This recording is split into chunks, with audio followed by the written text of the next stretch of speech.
handsome liberal. Shout out to the Canadians. Shout out to the Canadians for standing their ground. I think everybody realizes that if it really comes down to it, most of these nations do not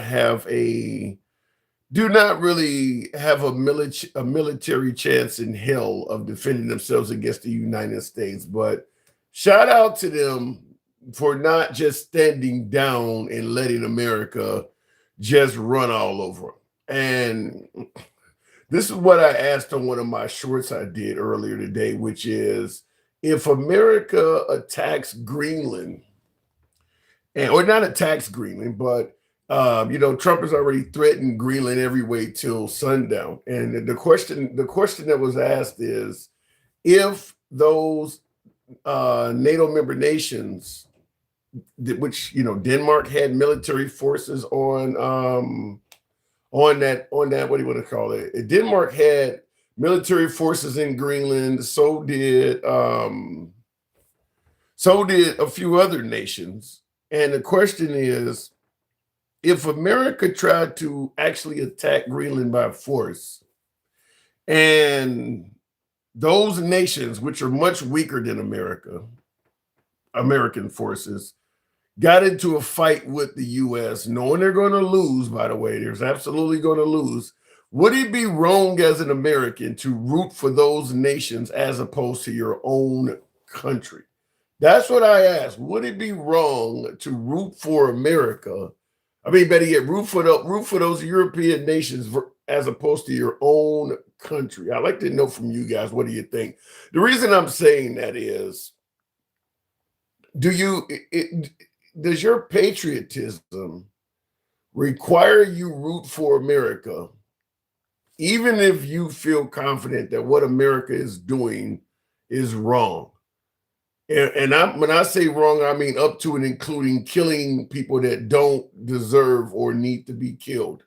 Does your patriotism still require you root for the American military when you know they're slaughtering innocent people?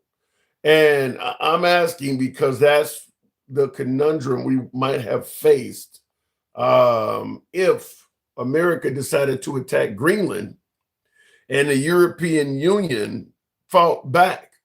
You would likely have some American citizens rooting for the European Union as opposed to their own country. Is that unpatriotic to do that? That's what I want to ask you guys. By the way, in the comments, yes or no, yes or no, do you think that would be unpatriotic to root for another country if you felt that America was killing and slaughtering that countrymen unnecessarily? I'm just curious. Look at Trumpers hate me, says rough Texan cowboy. Why do they hate you? I have been blocked by 68 Trumpers since the first of this year. Wow, 68? How do you even keep track? I assume because of the nature of what I run here, I get blocked by some liberals and certainly by some Trump supporters, but I could care less. I mean, we're about zero censorship. I'd much rather anyone that does not favor me or does not like me give me the criticism to my face. I'm not going to block, ban, or censor you. So there's no need to block, ban, or censor me. But I don't, like I said, I don't even keep track of who's blocking me. I know it's happening, but I could care less about that. 68 though, that's a lot. 68 of them. Anyhow, we're going to get into the actual program. And as you see on the screen, we're asking, is NATO still relevant? And I have my thoughts on NATO, whether or not it is still a relevant group of nations. But you obviously have your thoughts as well. And that's what we are here for, is to hear what you folks think, whether or not NATO is still relevant. And does America need to coexist with NATO, or do we benefit at all by being part of NATO? It's a strong question to ask because, like I said, I know there's a hell of a lot of Americans that are on both sides of this issue. Here is President Trump from earlier, which I found to be kind of interesting. This is actually a clip from Trump. He had strong opinions on NATO himself. I've done more for NATO than anybody, and I see all this stuff, but NATO has to treat us fairly too. The big fear I have with NATO is we spend tremendous amounts of money with NATO, and I know we'll come to their rescue, but I just really do question whether or not they'll come to ours. You know, I'm just asking. Just saying, right? You remember? Now, I'm going to tell you right off the bat, that is not only concerning to have the president suggest that we do a lot for NATO and NATO does nothing for us. It's historically inaccurate, by the way. It is historically inaccurate. And to say that in front of a group of countries that absolutely not only came to America's aid, but literally lost their countrymen doing so. Not only is this historically wrong, it's embarrassing, at least if you ask me. I want you to hear a clip. Now, this came by way of CNN, and I know how some of my viewers feel about CNN. I get it, but I think this is worthy of hearing because it kind of coincides. The problem is I can't see the timer on the thing, but it coincides with what we're discussing here. This is in regards to President Trump's comment that he's not so sure that, okay, he's certain that we have done a lot for NATO, but he is not so sure that if we needed NATO, they would be there for us. Also questions NATO and the future of NATO. We give so much and we get so little in return. And I've been a critic of NATO for many years. And yet I've done more to help NATO than any other president by far. The problem with NATO is that we'll be there for them 100%. But I'm not sure that they'd be there for us. So again, fact, the only time in history that NATO's Article 5, which is an attack on one, is an attack on all. The only time Article 5 has been invoked was NATO being there for the United States after 9/11. The president... Now think about that. Think about what he just said. After Trump stated that we would be there for NATO, but he's not sure NATO would be there for us. You hear Jake Tapper of CNN state flat out that the only time anybody has needed NATO to be there for them was the United States after September 11th. And of course, NATO came to our aid. So can you imagine being any of those countries that helped us in the Iraq or Afghanistan war and having to sit there while Trump says, I'm not sure you'll ever be there for me, and we've done all of this shit for you? They've actually had their countrymen, their soldiers, their military personnel die on behalf of the United States. We haven't, by way of NATO, died at all for any of their countries. So, like I said, what he said is not only historically false, it's really insulting to all of the service personnel from all of those countries that died on behalf of the United States. Oddly enough, Greenland being owned by Denmark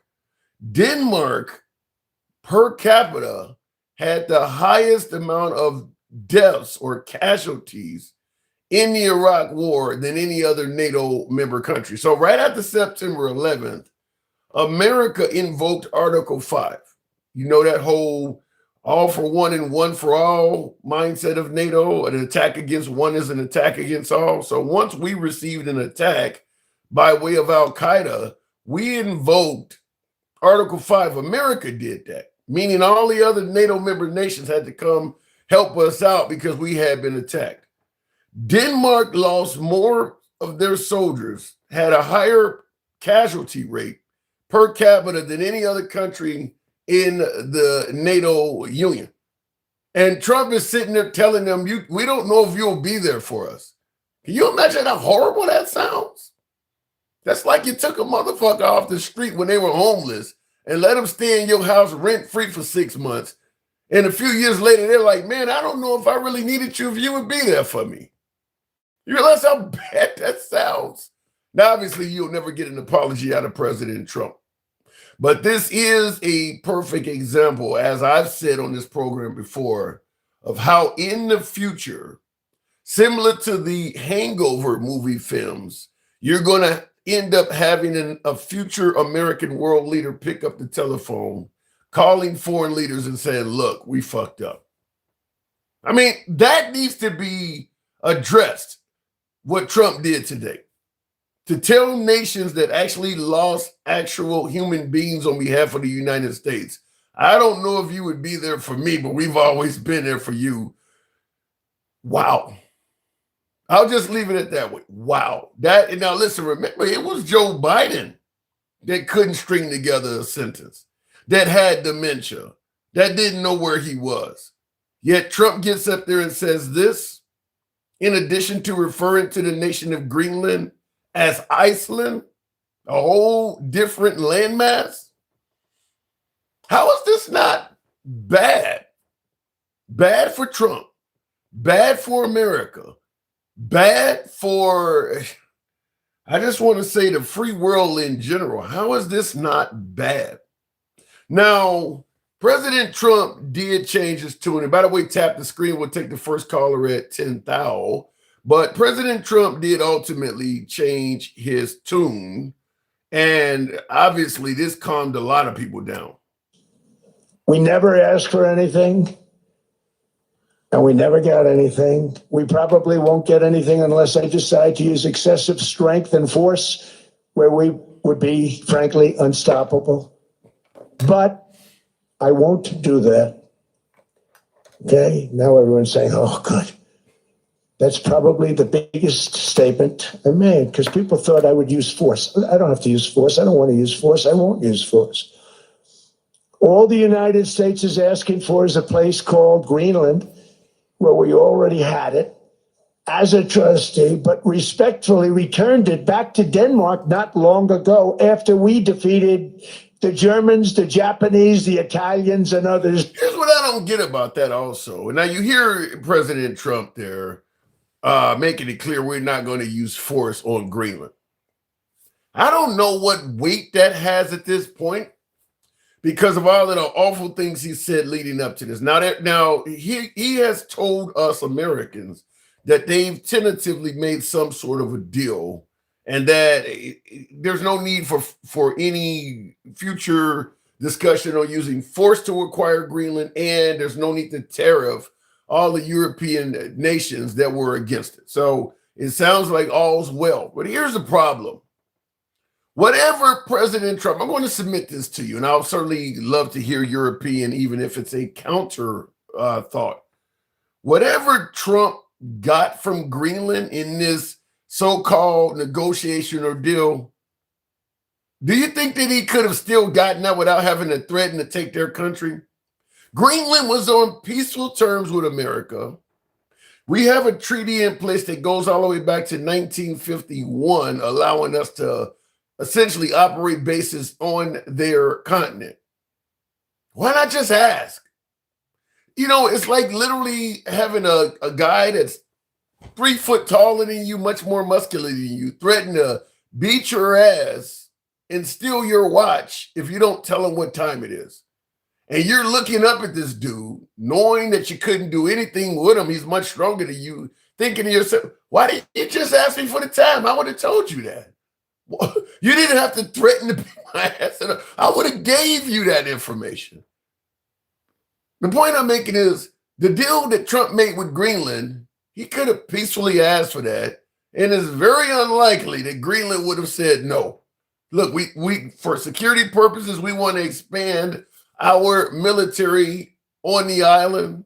It'll work out for both of us. It'll work out for NATO. He could have went before a NATO summit and said that. And I can't imagine why they would say no. Most of the island is uninhabitable anyway.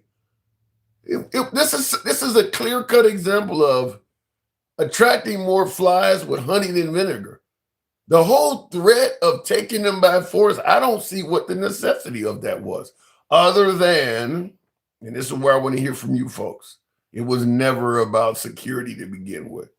President Trump, this is my analysis on this. Like I said, I want to hear your counterpoint. President Trump tried to strong arm Greenland, and they didn't back down. And he was advised by folks that he had financial ties with, associates, and people that he really trusts that you can't go to war with Europe over this shit. But the nation, not the nation, but our allies known as NATO stood up to Trump and caused him to back down. That is the reason why we're not in Greenland. Nothing to do with the deal he made today, nothing to do with security. He believed that if you threaten the hell out of Greenland, NATO was too weak, too inept to stand up to him, and it was going to be a pushover. Did not expect NATO to actually stand up and say, fuck it, we willing to die for what we believe in. He didn't believe that. He didn't think that was going to actually happen. Once they stood up, knowing that we would be at odds with the entire continent of Europe at that point, no choice but to back down. Greenland never was worth all that to begin with. It was literally a strong arm robbery to try to get a few resources and minerals off of that island. And he never expected the whole fucking Europe to stand up to him. As an American, it may sound unpatriotic for me to say this, but bravo the European Union. Bravo Europe. Because what we were doing to them was absolutely wrong. Could have easily asked them to just put extra military on the island if it was about security. We were trying to steal the shit, trying to steal a whole fucking country. And thank God they were in NATO. Otherwise, we would be there now, just like with Venezuela. Anyway, looking in the comments. I'm not gonna, what does that say? I can't pronounce that. Photo something machines are the one thing you still have to calibrate to make chips. Okay, I don't get that. If I were the president of the USA, you would be my vice president immediately, says Jack. Appreciate that. Okay. Tap the screen, get us up to 10,000. We'll take the first caller. I'll go ahead and give you the spiel of the program. We are MAGA friendly. Always have been, always will be. Nevertheless, liberals are welcome on the program. Our comments are always uncensored. So regardless of your political opinion or affiliation, we don't censor you here. You can be critical of anybody on this program, including yours truly. Our comments go left of Bernie Sanders to I'm having dinner with Q. Everyone gets to speak without censorship. Y'all still don't understand how Trump shit talks. The world don't understand how Trump shits talk. I get that MAGA are like Trump whisperers. You guys have some kind of special interpretation. It's just like with the Charlie Kirk shit where you took him out of context. Only MAGA knows what context Charlie Kirk should be taking. You guys got your own little language. I get it. But other folks get and have the right to interpret things that they hear, how they see fit as well. So we're not all Trump whisperers. I'll just put it that way. Looking in the comments, are you colored MAGA? Wow, I've never been asked that before. No, I am not colored at all. Let me get my spectacles on. Ahmadi comes first, then Jesus descends in Damascus. What is happening is planned, which is why Syria is improving. The truth will soon be revealed and repentance will be unavoidable. Wow. Is JD Vance gay? Who wears eye makeup? Look, there's plenty of men that are on TV often that wear makeup, usually in Hollywood, but look, Trump wears hand makeup. I've never seen somebody wear makeup on their hand. They do a few things different. Trump is trolling and folding fools. Trump is president of the United States. I don't get where the trolling comes in. I don't get where trolling should be part of his job. Trolling sounds like something high schoolers do on social media, not somebody that's leading a nation of 300 plus million people and essentially all the free world. I don't understand why you guys cheer that shit on. That's my opinion. I don't get why you cheer that stuff on. That's coming from the leader of the free world. Why are you trolling millions of people? I mean, the only reason you troll folks is to genuinely try to create an adverse opinion in them. You troll people to literally make them upset, to literally play odds. Why would the leader of the free world do something like that? And I would also add, why would millions of people cheer that on? What is the gain in deliberately angering a large portion of your own countrymen?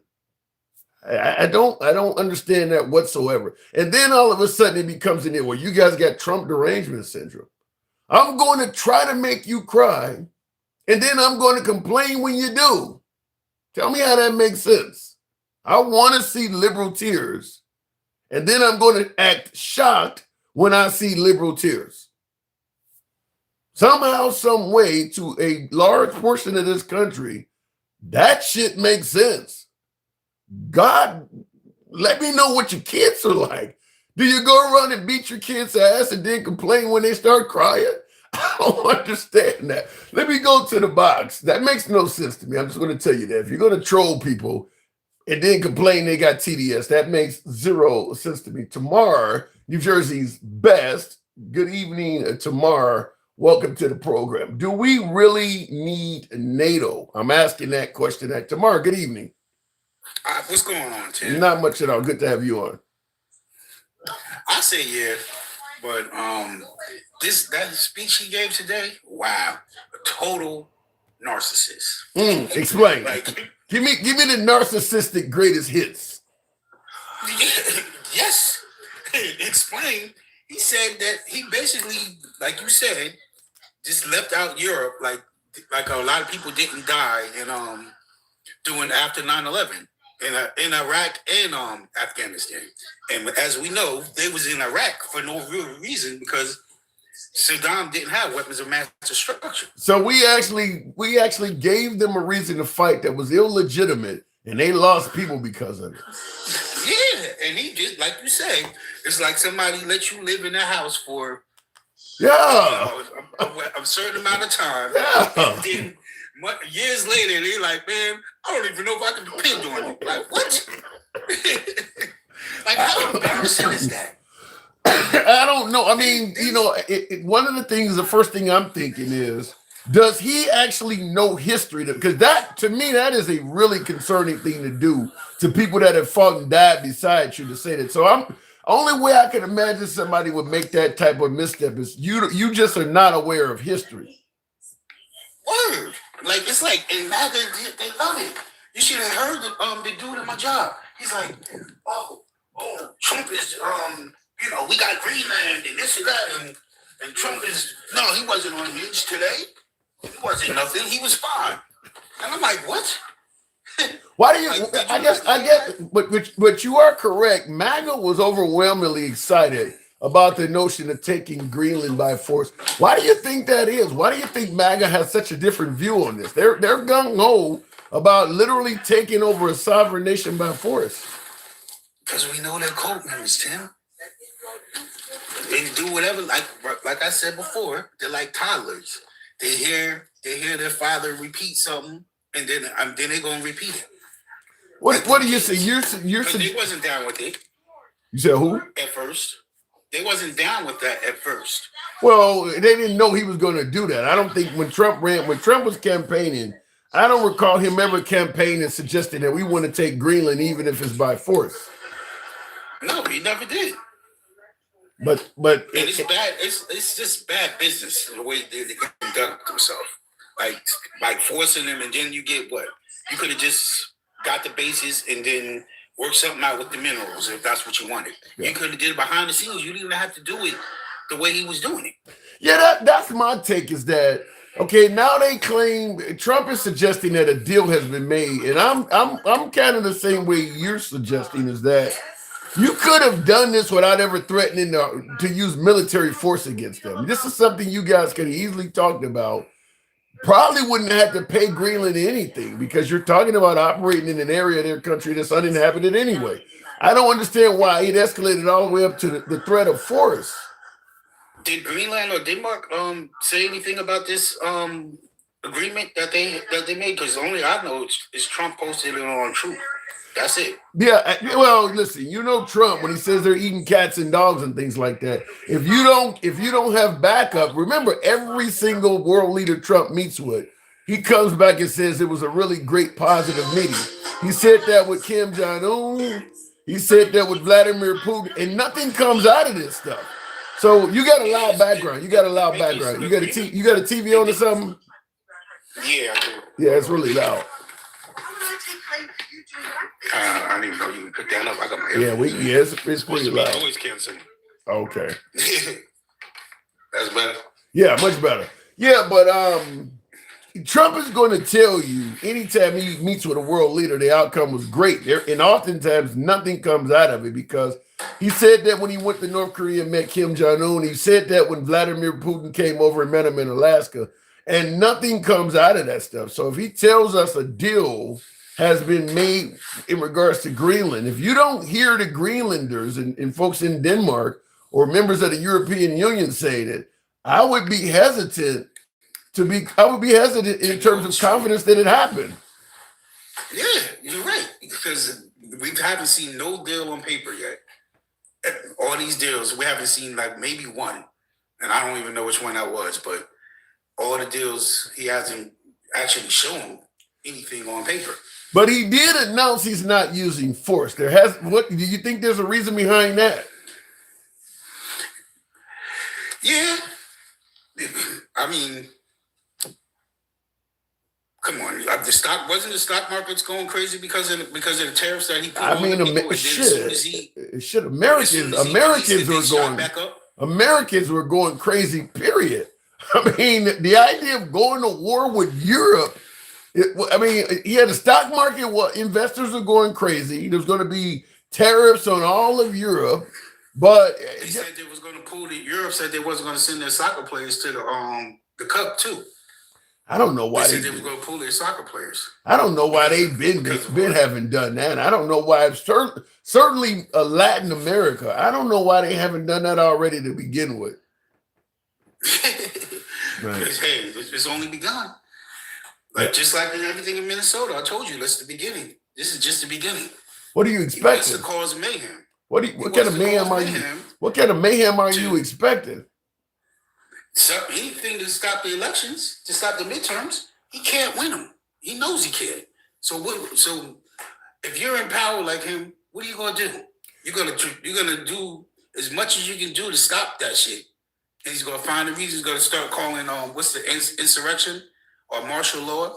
He's going to declare that shit. Now Trump suggests he's going to do it. Trump suggests he's going to do it. He and the Republicans are going to do very well in the midterms. You're saying that as opposed to talked about it like 2 or 3 times already this year about stopping the elections. Remember when the Carolyn Lovett or whatever her name is, the lip chick with the shit in her lips, her.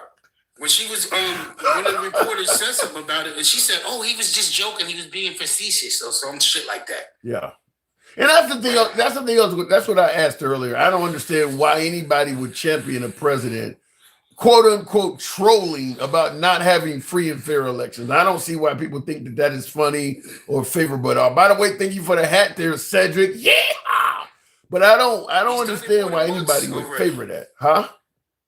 He's done it like twice this year already.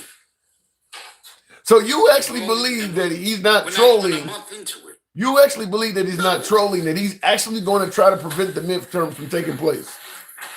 Tim, he's got 3,000 ICE agents in Minnesota, and he was talking about sending more soldiers to Minnesota. It's cold as fuck out there. It's cold right. I'm in New Jersey, and it's cold right now. So can you imagine what Minnesota is? You in Chicago, so I know you used to something, but can you imagine how cold it is? It's very cold. And motherfuckers ain't gonna be acting up and doing stupid shit like that. Well, I disagree, but I believe they're gonna be acting up and doing stupid shit because ICE is there. If ICE was not there, everybody would be indoors. ICE being there is what's steering it up. And then they kicked somebody's door in, dragged him out in his damn underwear, and he was a citizen. And then people's comments is like, "Oh, he didn't show ID or whatever." They kicked his door in, and it wasn't even the person that they was looking for. I don't have an answer because I'm seeing in the comments like right now, for instance, Jiro says ice baby. There's a lot of folks that really like what ICE is doing. Look at that. Look at that. Coke talk. Ice baby. I don't know if it's cult talk there, tomorrow. I think it's the idea that they believe what ICE is doing was long needed. They're doing what's been needed to be done for a long time. Like I said, I blame that on the Democrats. Yes, they did let immigration get out of control, but you can't go around grabbing people off the street like dogs. Yeah. Like a dog catcher is catching dogs. Yeah, like, I hear they're currently in the state of Maine now, going house to house. Maine has a lot of Somalis as well. I see in the comments somebody said I just walk around in my underwear with my ID. I don't know. I mean, go ahead. Like you said, like you could just run out, go to the store, forget your ID. But got, your money, go get whatever. You're going to get a couple of tall cans or something. And all of a sudden, these motherfuckers hop out on you on masks and shit, talking about, where you from? Let me see some papers. Like, what? That's like almost like the slave catchers. Go ahead. No, it's like almost like slave catchers, except now they added Mexicans and and black people because they might think you're from Somalia. Even though we know, you know what I'm saying? We know somebody that's different from the islands or Africa and shit. Yeah. In the comments, one of my viewers, Handsome Conservative, says, to answer your question, we don't need NATO. NATO needs us. Do you agree with him that we don't need NATO? NATO needs us. Well, how come, like you said, we never really actually fought no wars for NATO since the Second World War, but they helped us when we were in need after 9/11. Yeah. So what does that tell you? Yeah, my point would be this: if we don't need NATO after September 11, we asked NATO for help less than 24 hours later. That don't come across like you don't need these motherfuckers. You didn't wait. Wasn't there tanks in the Middle East that said NATO and shit like that? They had people that got beheaded fighting on behalf of us. I mean, it would be different if America went over there a month, 2-3 months later. They thought, listen, we could use NATO for surveillance purposes or some backup. We asked NATO for help less than 24 hours later. That don't sound like we don't need them. There. Yeah, and they were there too, and they answered the call. But we asked them for help. It's just disrespectful, like you said. It's disrespectful. People lost their lives helping us fight 9/11. Yes, we should have been in Afghanistan, not as long as we should, but we had no business being in Iraq, and a lot of people lost their lives there too. And like you said, Denmark, I was trying to call in earlier on one of your lives and tell you that Denmark had lost more people than any one of the European states. Countries. Yeah, Denmark lost per capita. Denmark had more people killed per capita than any other. I mean, the thing about it is the response to September 11th essentially went on about 20 years because we were in Iraq, then we were in Afghanistan, and those countries were working on our behalf for all of that. So you're talking 20 years they put in beside the United States, and Trump gets on stage and is like, I don't know if I can depend on you if something happened. I mean, this ain't been that long ago. Wasn't NATO with us in Vietnam too? That I don't know. I'm not aware of that. Yeah, that one I don't know. Like the movie, what's that movie with Mel Gibson and how it starts? You're talking about we were soldiers. You're talking about We Were Soldiers. Yes. In the beginning of that was the French soldiers or something like that. I mean, I don't know if it was all of NATO though. It could have been some of our allies. And I see in the comments, Pepsi says yes, they were. Yes, they were. So yeah. To me, what Trump said comes across is not only is him being narcissistic and arrogant, but like he don't really know world history. But yet he's the president of the United States, like you just said, a president that doesn't know history, because he's done a couple of things. He said throughout since his second term, that's been he's been inaccurate about history. Yeah, about. Well, if you go back.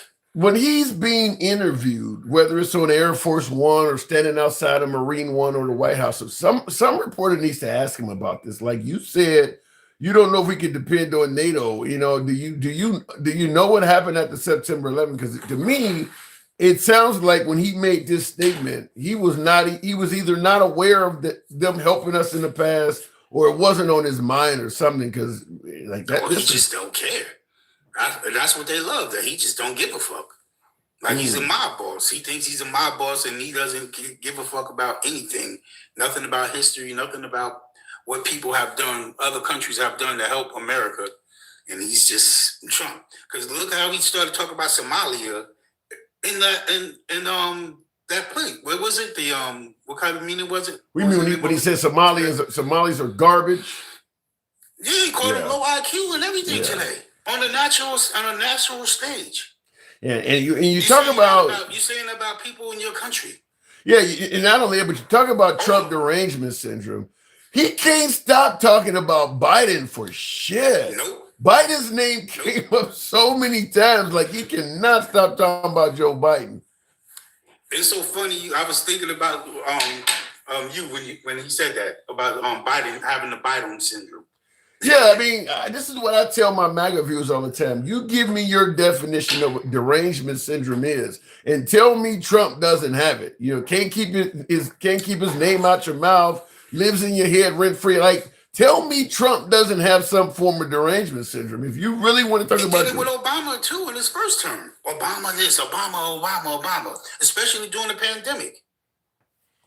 I can't argue with Trump, though, because, listen, it's gotten him a long way. Old dog, new tricks. It's worked for him very well. Attacking folks has been really, really beneficial to Trump. So if I'm in Trump's situation or if I'm in Trump's shoes, I'm going to ride it out. It's always worked for him. Yeah, that's right. I mean, it's not going to work out for him because he's not winning the midterms. He ain't got nothing. And if the regular election does happen, and it ends up being a majority Republicans in the House, he's gone. They're gonna impeach him before the new year comes in. Well, you know, anytime Trump is impeached, the right is going to instantly think it's just yet another Democratic witch hunt. So we'll see how that goes. And I think that if they tried to impeach Trump and certainly tried to remove him from office, MAGA would make January 6th look like child's play. I think they would certainly come out again. But that's what he wants. He wants, and it's almost like he's trying to destroy the economy and try to get like on a crypto thing or something. Well, let's be honest. Under normal circumstances, he could likely go to prison. So the man is fighting for his life. As long as this kind of shit happens, Epstein files don't come to this. Huh? Isn't he immune? Don't he have like total immunity? Didn't the Supreme Court give him some type of like presidential immunity or something? I don't think the whole stuff that Jack Smith went against him on for stealing the election. No, Supreme Court didn't give him immunity for that. If that actually comes to court and Jack Smith can actually present a decent case, no, you don't have immunity from trying to steal an election. So he's fighting for his life. I understand it. He's fighting for his life. And if for some reason he's impeached, I mean, God knows what may happen. Not only may he be held accountable for things that the Democrats think he's done here, they may hand him off to somebody international. So the man is fighting for his life. He gave ICE $1 billion. It's almost like his personal army. They've got more funding than any branch of military or division, FBI, or anything in history. $1 billion. $1 billion. Now they raised the budget from $8 billion to $28 billion. ICE got a lot of money. ICE got more. Yes, they got $1 billion from the big ugly bill. Yeah. $1 billion. I thought they went from eight. They got a lot more than $1 billion, man. Their budget went from $8 billion to $28 billion in that bill you're talking about. God, really? Yes. Yes, they're paying you 50 G's just to sign up. Don't you want some ICE money? You want that 50 stacks? They're giving them incentives for every head that they crack or every arrest that they make, even if it's not a legit one. Well, they're still getting paid. I gotta move it on, but MAGA loves ICE. They think ICE is doing the Lord's work, man. So we'll see. One more thing, Tim. Yeah. How did that fake son of anarchy get that? Said that he was going to go to KFC to celebrate MLK. Fake ass son of anarchy. You're talking about Gen X. You're talking about Gen X. Yeah. Did you not hear when he said that? Yeah, I read it out. I actually read it. He said, in honor of Martin Luther King's birthday, he's going to stop off at KFC. Yes, I did see that. I was telling him I don't wish bad on people like that, but I hope he choke on his chicken, on that damn chicken. I'll leave it at that. Tamar, thanks for coming through, man. Yep. Appreciate it. All right, moving on with the program. By the way, tap the screen. Get us on up to 25,000. Let your thumbs not be lazy. Wait, who said? Gen X, fuck around and find out, said that. But on Martin Luther King Day, we were having a show, and he said, I'm going to honor MLK Day by going to KFC and getting some chicken. Looking in the comments, dude, affordability is the worst it's the worst it's ever been. I don't know if affordability is the worst it's ever been. I mean, there was the Great Depression and there's been recessions. However, I'm not going to pretend like Trump has affordability at the worst it's been, but I'm also not going to agree with Trump in suggesting that the economy is the best it's ever been, which is what he is saying right now, is that America is the hottest country on the planet and our economy. He said it again today on the world stage, and I'm watching this. And I'll take the next caller at 25,000. I'm watching President Trump give this speech. Hopefully many of you watched it, or if not, you can see it on YouTube or whatever. And everybody's sitting around. All of these world leaders want to know what he's about to say about Greenland. And he's up there talking about the 2020 election, how he's granted no tax on tips. Now, you're in Europe, tipping is not even a thing. So why the hell are you going to go tell the Europeans you've granted Americans tax breaks on tips? They don't even do that in Europe. You go to a restaurant, tipping culture is not even there. So I'm like, why are you telling these people all this irrelevant shit about the 2020 election and Joe Biden, sleepy Joe Biden, and all this stuff that means nothing to them, about how you brought inflation down and the jobs you're creating in a country that they have no interest in visiting? Totally irrelevant stuff. I see in the comments somebody says, Jerry Garcia says total flex nonsense. Yeah, you're flexing to a crowd about something they don't give a shit about whatsoever. It's like literally sitting down with a brain surgeon telling you about some scalpel he or she bought that's really sharp and allows you to perform really great surgery. And you happen to be a truck driver. Like, this ain't got, I don't give a fuck about a scalpel. This is meaningless information to me.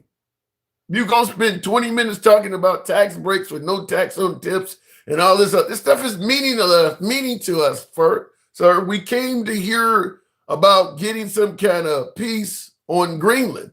I don't care about tax on tips coming from Switzerland somewhere. We don't give a shit about that. Anyway, looking in the comments, we pay our waitresses in actual salary, says Gary Roberts. What country are you in, Gary? And that is true. When I lived in Australia, the hourly rate for people in food service in those industries was much higher because they don't tip. They don't tip. I think when I went over there in 2005 or 6 or something like that, they were already giving waitresses somewhere near $20 an hour.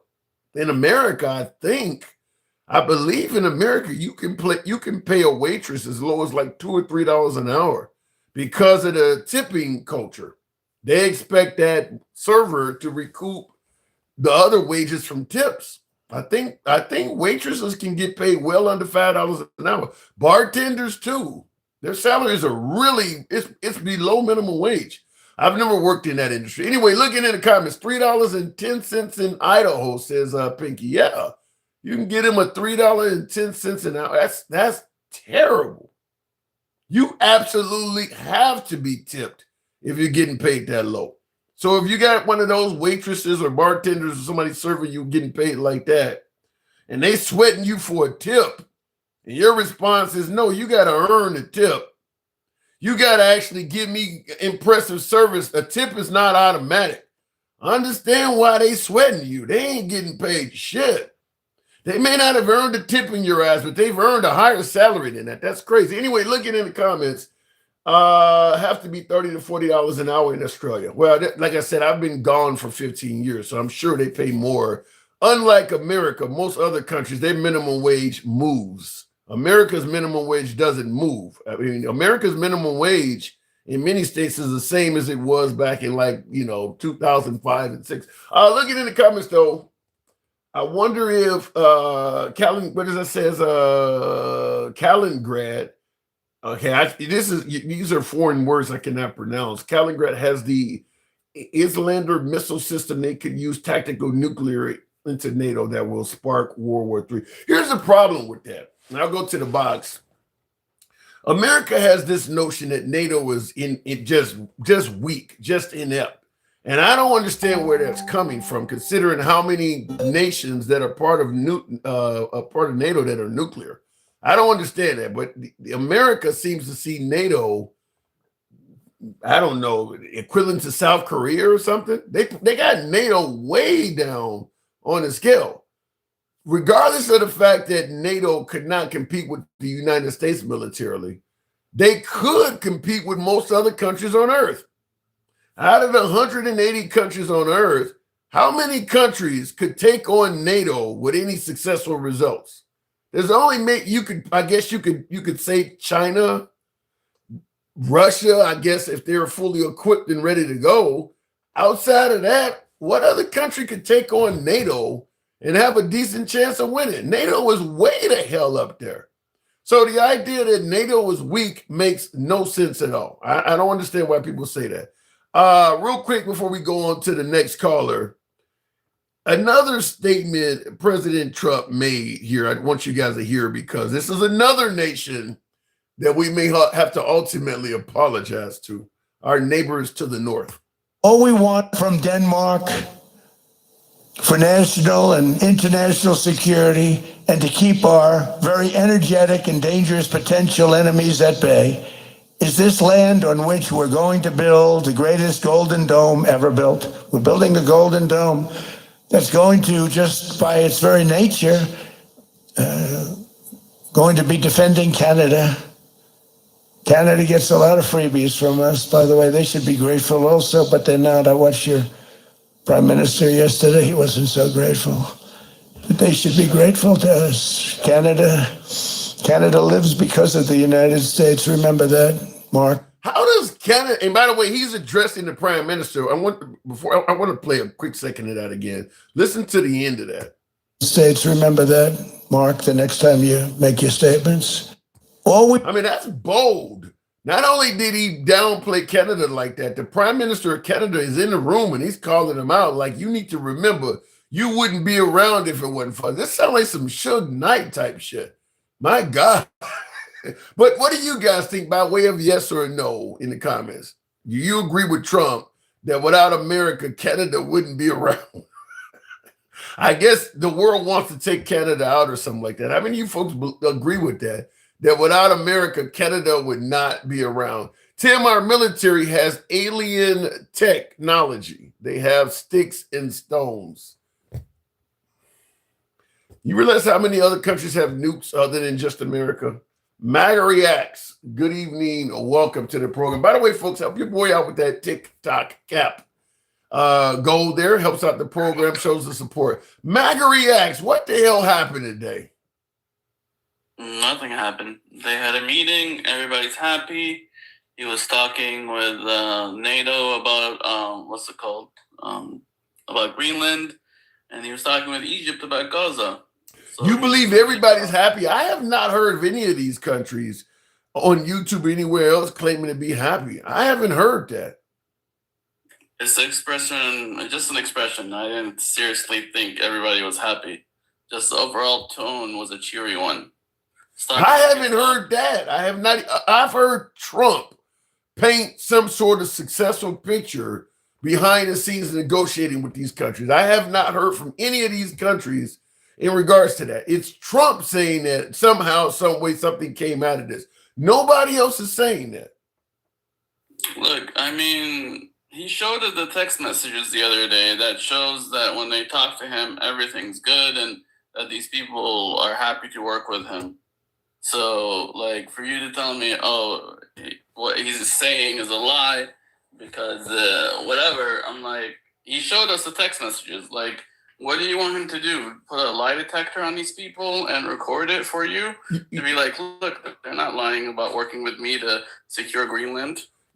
Well, securing Greenland and owning Greenland are two different things. That's the first thing. But that's the goal, to secure Greenland and protect our northern. It's one of our goals. There's more than one. Do you agree with him that the only way we can secure Greenland is to take it over and own it?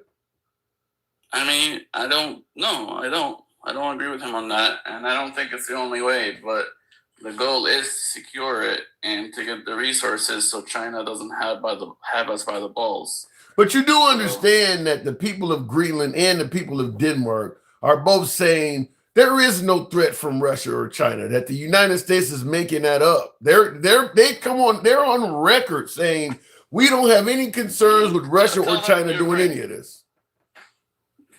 Tell that to Ukraine, and it's funny how they say, it's funny how they use Finland and all these other countries like as he's gonna go after Finland and all the other former Soviet Union states after he's done with Ukraine. Yeah, now he's not a threat. Which is it? Is he a threat that's trying to take Finland and Georgia and all these other countries that used to be in the Soviet Union? Greenland, and we shouldn't worry about him. If he's trying to reestablish the Soviet, Greenland was never part of that. No, I know, but it makes him a threat to Finland and all the other Arctic nations. And being all those nations are Arctic nations, makes Greenland very important. Now there's this peace group. I forgot what it's called, but some nations are talking about getting together for. I forgot the name of it. Somebody let me know. Trump wants Russia to be part of this group of peace. And the question to be asked is if Russia is such a threat to the United States and Greenland, why is he on the back end fighting? Because this is about the stuff in Gaza or whatever the case may be. Trump wants Russia on this council. If they're a bad guy, why do you want them involved in this? I mean, they've always been involved in Gaza and Syria and all these places. They could negotiate with people that we can't negotiate with. But it's just a thought. Who is Russia negotiated with that we couldn't negotiate with? With Iran, with Syria, with all these people that hate us. What has come out of any negotiation with Iran or Syria that America found positive? We had to bomb Iran a few months ago and Syria since Trump has been president. I don't see where Russia's negotiating with them to our satisfaction on anything. Well, I don't know. I can't predict the future, so I can't tell you if it's going to come in handy or it's a waste of time. But the more we cooperate, the more we have relations, the less likely we are to go over war with each other in the future. So we're okay with suggesting that Russia negotiate on our behalf, but we're not even going to negotiate with Greenland. We're going to just straight threaten to bomb them by force and take their country. Why would we bomb or do anything like that? Us taking over Greenland is just, we literally go over there and that's it. There's not going to be a single thing fought. The Greenlanders are not even going to feel it. If Greenland becomes part of America, nothing changes. They get an extra passport. Their passport turns blue. Yeah, a lot of them. Give me some examples. Tell the U.S. Virgin Islands, which we also got from Denmark. We use their money. Our elections matter. Wait, you're telling me the U.S. Virgin Islands, nothing changed in that country, on that island at all once America owned it? Is that what you're telling me? It probably got a lot better because they got all our resources, and we're a big nation that defends them and takes care of them versus a small nation all the way across the world. Well, then here's what I'm wondering. If we're concerned that Russia or China could take over Greenland and literally have access to the United States, as we put it, in our backyard, hemisphere-wise, so we need to take over Greenland and prevent that from happening. What's to stop enter Canada and have access to America and be in our backyard as well? And Canada can't defend itself against Russia or China either. So the question I'm asking is, if we could do that on Greenland, what's stopping us from saying the same thing about Canada?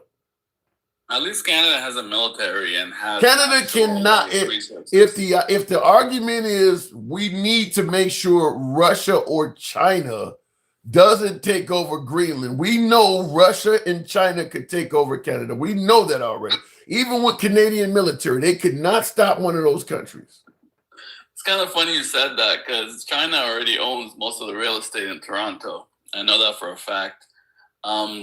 And then the thing is, Canada's full of mountains and shit that makes it hard for them. It makes it Greenland is a solid block of ice, and you're telling me they can't climb. They can't climb the mountains.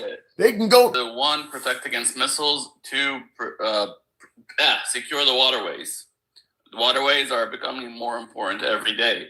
I mean, it's not like we're imagining this shit. Russia and China are all establishing bases in the North Pole. I mean, Russia has a city that they pay people to live in because, they were falling asleep at the wheel here. If it's so worthless, why is Russia and China working to secure the North Pole? Well, MAGA, I would throw this at you. As opposed to constantly being on the defense against Russia and China and not even being willing to negotiate with your own allies and talking about taking one of their why not try to come to diplomatic terms with Russia and China so that you're not always at odds and thinking about going to war with them? Why not turn your negotiations towards them as opposed to towards your own people? I mean, Trump does all that. The problem is every time he talks to Russia, it's like, oh, he's fucking Putin's best friend today. Oh, he hates Zelensky. Or, every time he'd open, just this talk a minute ago, he's trying to involve Russia in a thing, and you're like, which is it? Do you want him to negotiate with Russia? Or, he does both. It's like Biden was. He's not a one-track guy, and I think that's the problem. Like you asked me, negotiating with Russia, the next day you're talking like they're going to be some type of monster on the world stage. That's what he does. One day he's speaking, they're hot and they're cold. He does that. One day he's talking about how it works. That's how everybody works. No, it's not. No, it's not. No, it's not. You don't hear leaders. Are you still with your first girlfriend, or is she your ex now? I don't go around. I'm sure she loved you, and now she's fucking hates you.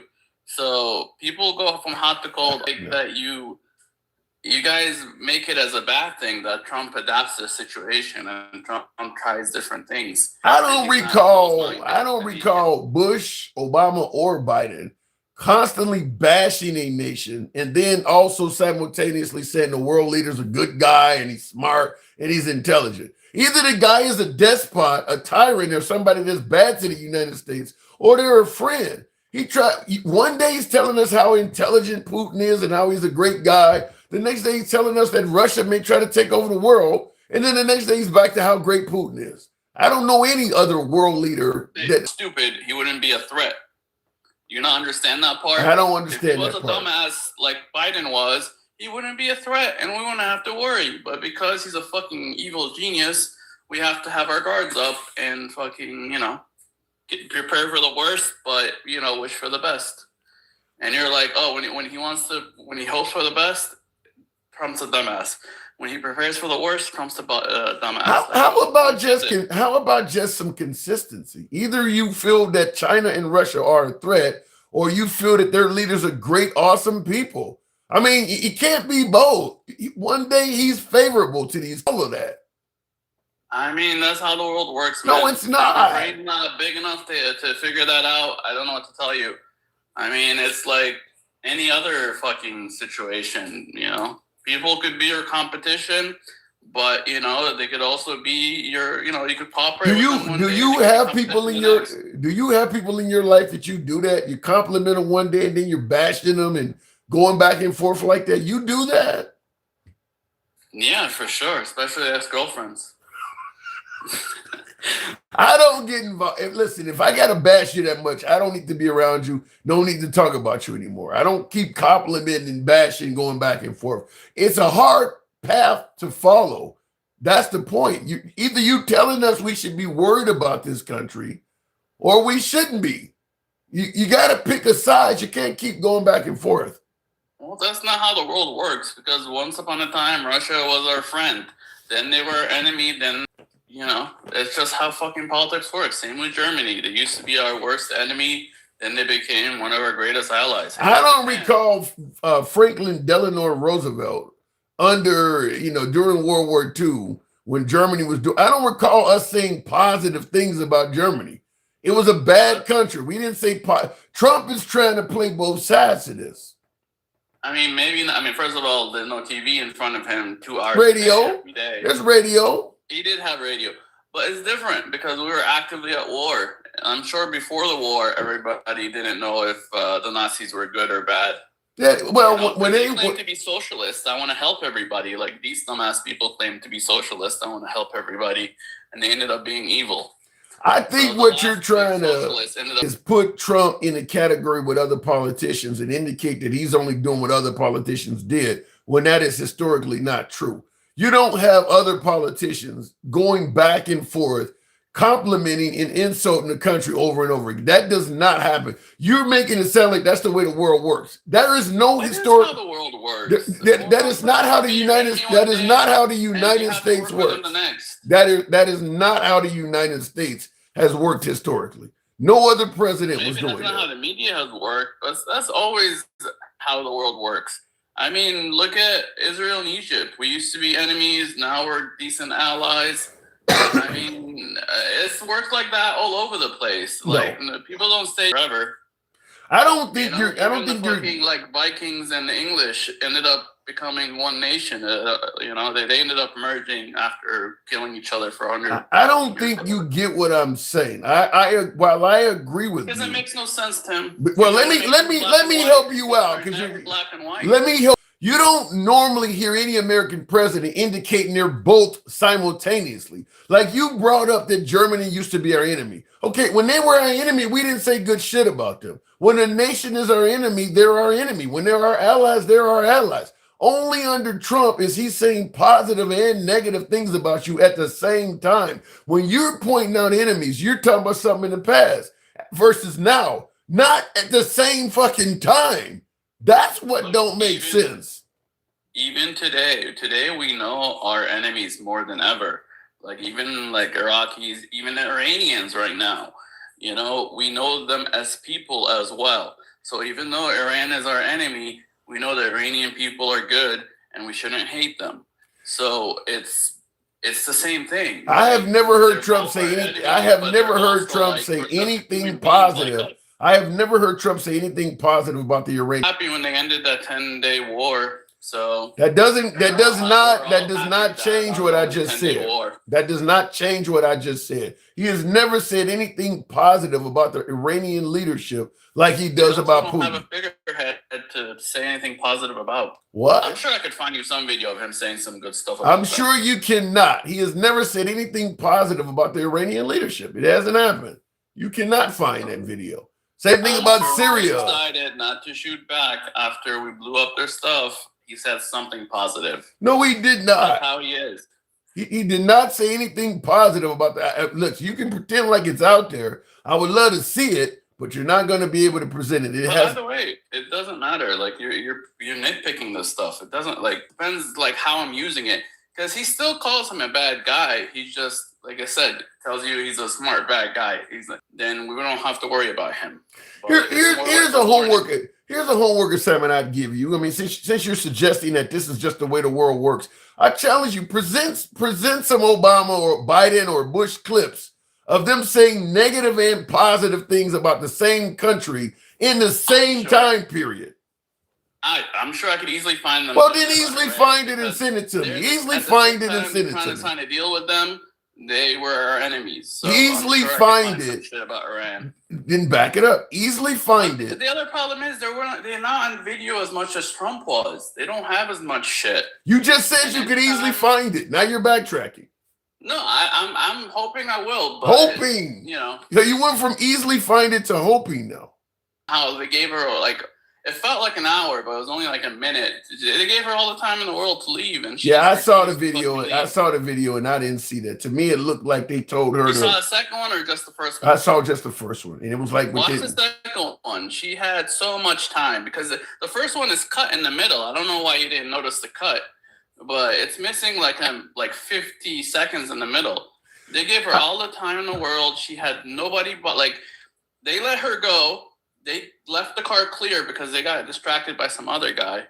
And then, she still wouldn't leave. There was what I don't like is ICE is now doing traffic stops. They're way beyond just immigration duties. They're now doing traffic stops and things like that. People that have grabbed their phone and they took the phone, that ain't part of immigration. They're way outside of their duties at this point. They've already gone to the Supreme Court with whether or not they can stop people, and they can. And I'm pretty sure I could easily find you videos of them doing the same shit for years. Like I said, I got a playlist of 20 videos. Stopping Americans. Listen. What they're doing is they've been granted additional powers than they use. They didn't used to be able to just walk up to a citizen and tell them, "Prove to me you're an American." They've never had that right. They've never had in the U.S. city. To walk up to your additional rights to walk up to been passed. All they got was additional funding. No, all they got is an additional president that don't give a damn about what laws are in place. To walk up to your porch, knock on your Look, it's also a lot of it is the new media attention because it is Trump. But I have all the same. So you saying that was happening? So you saying they always been doing that? Yeah, all the same headlines of today, I found them 10 years ago during Obama. All the same shit that's being said today was being said about them 10 years ago. Yeah, and I think that's a patent lie, because if they were doing that under Obama right now, if you want to do it, I'll turn on my camera. I gotta move on for time. I'll send you the link. All right, just watch them. Send me the link. We'll leave it at that. I already did. It's already in your inbox. I did it before we even talked about this. All right, we'll talk about it next time. I gotta go. Later. All right, moving on with the program. Tap the screen, get the likes on up to 45,000. I disagree with my last call. I don't think most of the stuff he said is true, which is what I told him. He claims you can easily find it. Administration. ICE was going around in that Fox News and the right would not have went apeshit over that. That was not happening. I'll tell you right off the bat, that was not happening.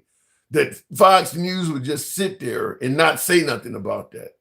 Or that ICE was able to do that and nobody captured. They always say, well, the media isn't, the media ain't paying attention when it's a liberal. There's plenty of right-wing media. You got Nick Shirley going up to Minnesota now. You telling me Hannity didn't have a crew? O'Reilly didn't have a crew? Rush Limbaugh didn't have a crew back then? If ICE was doing that back then, you would have heard about it. With Obama, you would have absolutely heard about that. That was not happening. The suggestion that ICE is not doing anything now, Obama. You heard about the deportations because Rush Limbaugh was calling him the deporter in chief. If they were stopping Americans and demanding paperwork, there's no way that would have been missed by the right-wing media. Anyway, looking in the comments, they would have impeached him. The Democrats wouldn't have even stood for it. No, they would not. The Democrats were protesting Obama's deportations when he was at God damn, it's slow in here. Show your boy some love. From CNN from that time where they were doing a ride along with ICE. During the Obama administration. And they were just knocking on people's doors, demanding they prove they're citizens. Whoa, Mike. Shout out to you. Got the Tron graphic there. Appreciate that. Mike woke the show up. Thank you for your support. Good evening, Mike, by the way.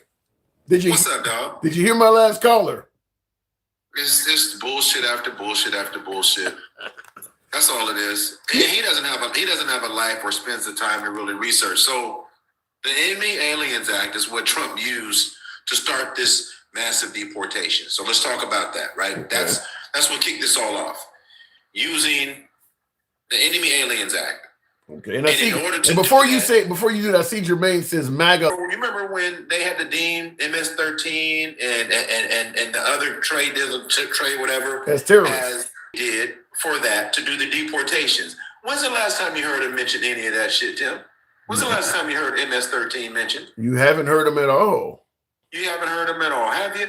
Because this was supposed to be targeted. Those people that fell underneath that criteria and that 81-point system to get them out of this country. You remember the whole tattoos and affiliations, and if you've been affiliated and if you're even around them and you meet It's funny how the affiliations of criminals only matter for one subset of groups, well, for one group, but the affiliation with all these other people around Trump that are convicted felons doesn't matter about affiliation. Not to mention the affiliation with Epstein that he's actually trying to protect. But yeah, you're right. Exactly. You're right. It's funny how affiliation with one group matters, but it doesn't with another group that you can deem a T group and actually pass no legislation to do anything about it. Yeah, I don't understand that. To me, the idea, like I see in the comments, saying he's seen 4 MS-13 arrested. Here's what I don't like. I don't favor. Arresting people for tattoos is insane. There are plenty of chicks out here that are 50, 60 years old. They got tattoos on their body from when they used to run the streets back in their 20s. You holding somebody accountable for a tattoo as if they can't change their life, find God or something is insane. I mean, a tattoo? That's all it takes? Everything. Well, let me give you an example. Yeah. For the people that were okay with Donald Trump using military force to take over Venezuela or do what he did with Venezuela and potentially take over Greenland, they should be completely disappointed today that he said he wouldn't use military force. Right? You just said it, Mike. They co-sign whatever. I've said the same thing, that if Trump could promise to do A and MAGA would be down with A. If he decides tomorrow, no, I'm gonna do B, MAGA's gonna say B sounds like a good idea. They don't see the inconsistency in their position with something so critical and harming so many people. It's so absurd at this point. I'm gonna tell you, Tim, it's so absurd that every time I see somebody support him, continue to support him, it just further convicts me of who they are. You got to draw a line in the sand at some point. You do. You just have to. Well, I mean, listen. The idea that Kamala Harris, could have been president, MAGA sees her as somebody that was going to destroy the damn country. So their idea is that, listen, Trump may not be perfect, but he's way better than the Biden or Harris administration. I know that's what they're saying, but here's the hypocrisies that move on. So Putin does not want Ukraine to be a part of NATO because of what? Because he thinks that NATO that he's flirting with NATO. He don't want NATO in his backyard, is what I heard. He don't want NATO in his backyard, right? That's his reasoning. Right. But we turn around, and we don't want Russia in our backyard. And do the same thing Putin was doing. And do the same thing that Putin's doing. I made a short and I asked that question. I asked that very question, is that what makes us any different than Vladimir Putin? Because we are threatening to attack Greenland for literally the same reason Russia attacked the Ukraine. I don't want an enemy in my backyard. Yet we chastise Russia for doing it. And here we are under Trump saying, yeah, we need to do that. Yeah, it's such bullshit. And now he's not going to attack with military. They've got the framework of an agreement. Now we know where this goes with Trump, right? 2 weeks. Concept of a plan, yada yada yada. Right. We've heard this before. Why do you think he backed off on the force?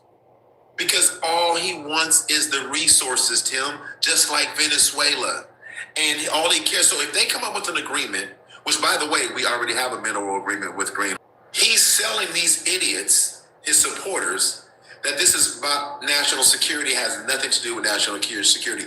Just like Venezuela had nothing to do with narcotics. Yeah. Come on, Tim. They accept his blatant blunder. What kind of relationships these motherfuckers are in? Because you can accept this man you don't know lying to your face and pivot to feel good. You must be in a very loveless relationship, or it doesn't make any sense. Well, to make it make sense, they don't believe Trump is lying. They believe the liberals are just trying to bash him and they're making this shit up. They don't need to hear anything from us. He's telling them it's about the pew-pews, and they get up here and they talk about ethanol and all these things that don't come from Greenland, right? They talk themselves in circles about what he tells them. I don't have an answer for that, but that is absolutely true. If Trump said today we need to, be friends with North Korea because at this point, we need to keep our adversaries closer. They would support that. If tomorrow he said, no, we need to nuclear, drop a nuke on them, switch to that. So I don't know. It doesn't matter what he says. They're going to go with it. And this is the sad part of all of these supporters that continue to support this man in everything that he does. And he continues to show us none of this impacts the American people in a positive way. None of it. But what about this? When I was in line to go see one of the Trump rallies I went to, I had someone tell me, in addition to having somebody tell me that Trump was ordained by God to lead this great nation, I had somebody also tell me that if you just trust Trump 99% of the time, things will turn out right. In other words, trust the process. You may not, similar to how they suggest that God works in mysterious ways. You may not understand what's going on, but understand God does everything for a reason. A lot of folks believe to that you may not understand what's going on now. And I see in the comments, Captain America says God loves Trump. So you may not understand what's going on, but if you just roll with Trump, 99% of the time, as one of my MAGA friends in line said, 99% of the time, it'll turn out right for America. It's not even fun anymore to debate MAGA. They didn't vote for anything that you just said. They voted for day one. They voted for egg prices to be down day one. No new conflicts, no new wars. America first. Better benefits, lower groceries. All of this shit had nothing to do with what you just said. Well, let me MAGA speak it for my beloved MAGA. I like to talk on behalf of MAGA. Here's the way I interpret it. Any of my MAGA, but we try works in mysterious ways. Right now, you're praying that your aunt goes into remission. If your aunt passes away, you're now thanking God for the time you had with her. You're going to be happy with the result no matter what. I believe it works very similar to that. I think I don't disagree with you. I think there's a subset of Trump supporters that are so far down in the cold, they're David Koresh themselves behind. Yeah, they're David Koresh and Jim Jones and themselves behind Donald Trump. I do not disagree with you about that. But then there's others. There's others that will say they don't like this, they don't like that, but they still support him. But they did not vote for him to come in and say it's gonna take a while. Be patient. They didn't vote for that, Tim. That's not what they were saying on your show. They were saying day one. They were saying 24 hours. It ain't overnight, Mike. It ain't day one. He didn't end the war in 24 hours, but it's still way better than letting Kamala Harris destroy the country. That's the mindset. I know. That's the racism. Because that's the racism. That's the bigotry. That's the misogyny. Because the things, matter of fact, everything that he's doing, she told them they were going to do. Yeah. Her and Michelle Obama, yeah, they both called out.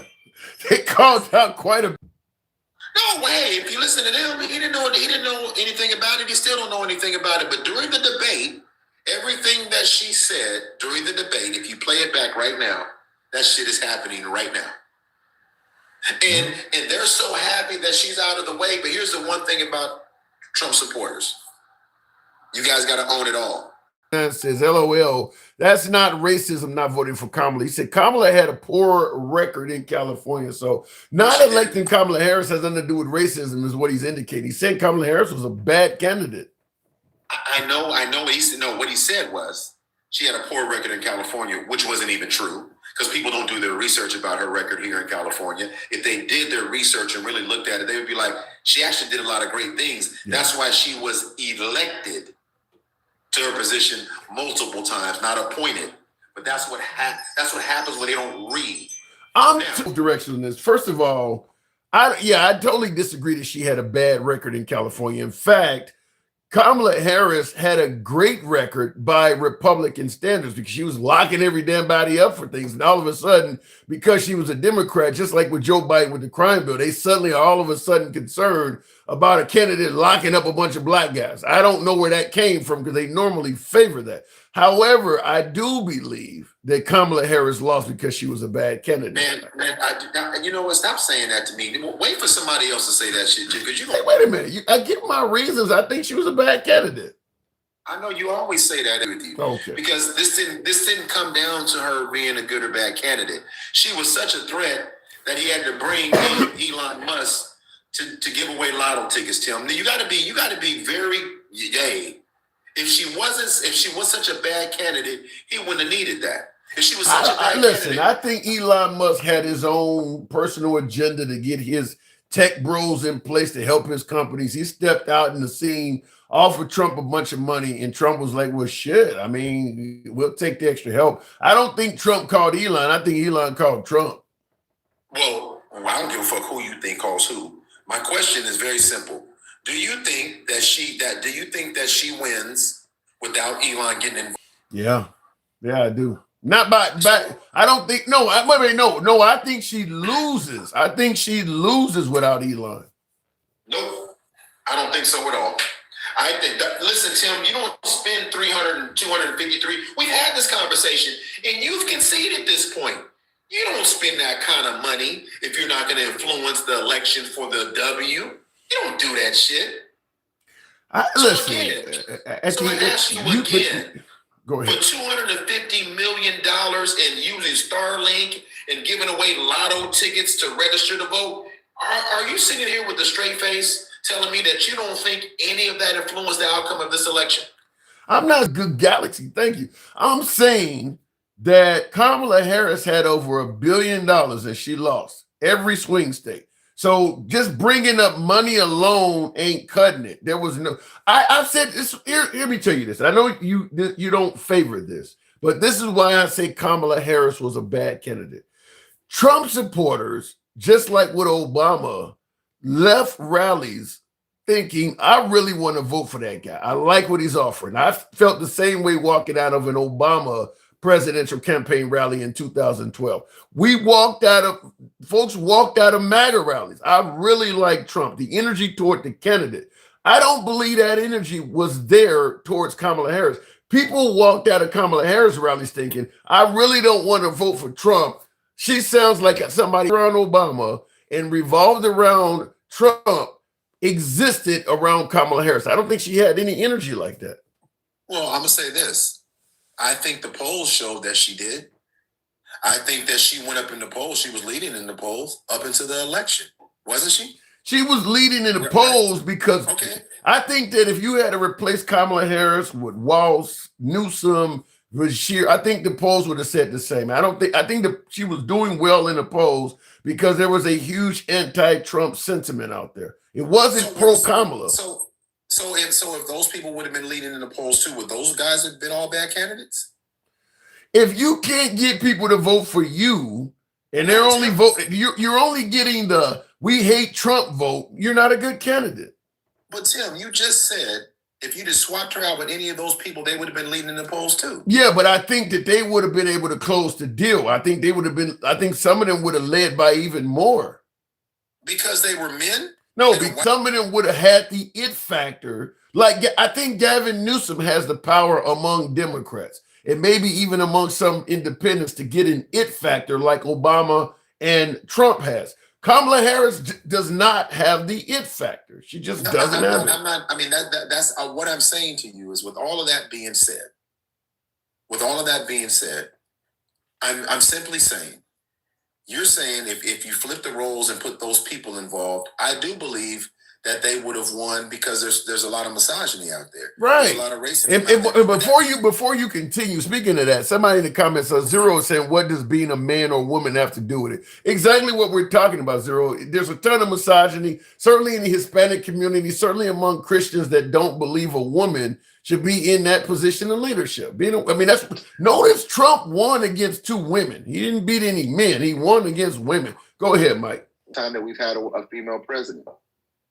We haven't yet. Okay, so let's move on. Exactly. So yeah, of course we haven't. Because at the end of the day, this country is still racist, is still xenophobic, homophobic, misogynist. A lot of men, and you've had them on your show, you've talked to men, you're on lives all the time where you hear men say they don't want a woman leading this. But a lot of that's even in the Hispanic community is big on that. I see in the comments, the celebrity Chase says tampon fraud Timmy would do worse than Kamala. No, I don't think so. Certainly, maybe now, but when Tim Walsh was running for vice president, the Somali fraud and all that stuff wasn't around. I mean, he was a guy that was a veteran, a well-liked father. I mean, I think my opinion, That ticket should have been reversed, Mike. I think Tim Walsh should have been at the head of that ticket. Go ahead. Well, I mean, listen. At the end of the day, this country is just continuing to show the foundation of their roots. Right. A lot of times you don't get to see the roots of a tree. There's a lot of times where trees and branches trees have been shaped, cut down to the stump. But if you don't kill that stump, that shit starts to sprout again. And that's what we've seen in this country. It's really sprouting now. We're in the middle of spring and the leaves are green. In the comments, Deborah Richards says, Gen X, fuck around and find out. Fuck you. What are you guys talking? Gen X is... But you're right, Mike. It is really sprouting. Now, I'll give you an example. I am simply put astonished how unpopular since President Trump has been reelected that Martin Luther King is becoming.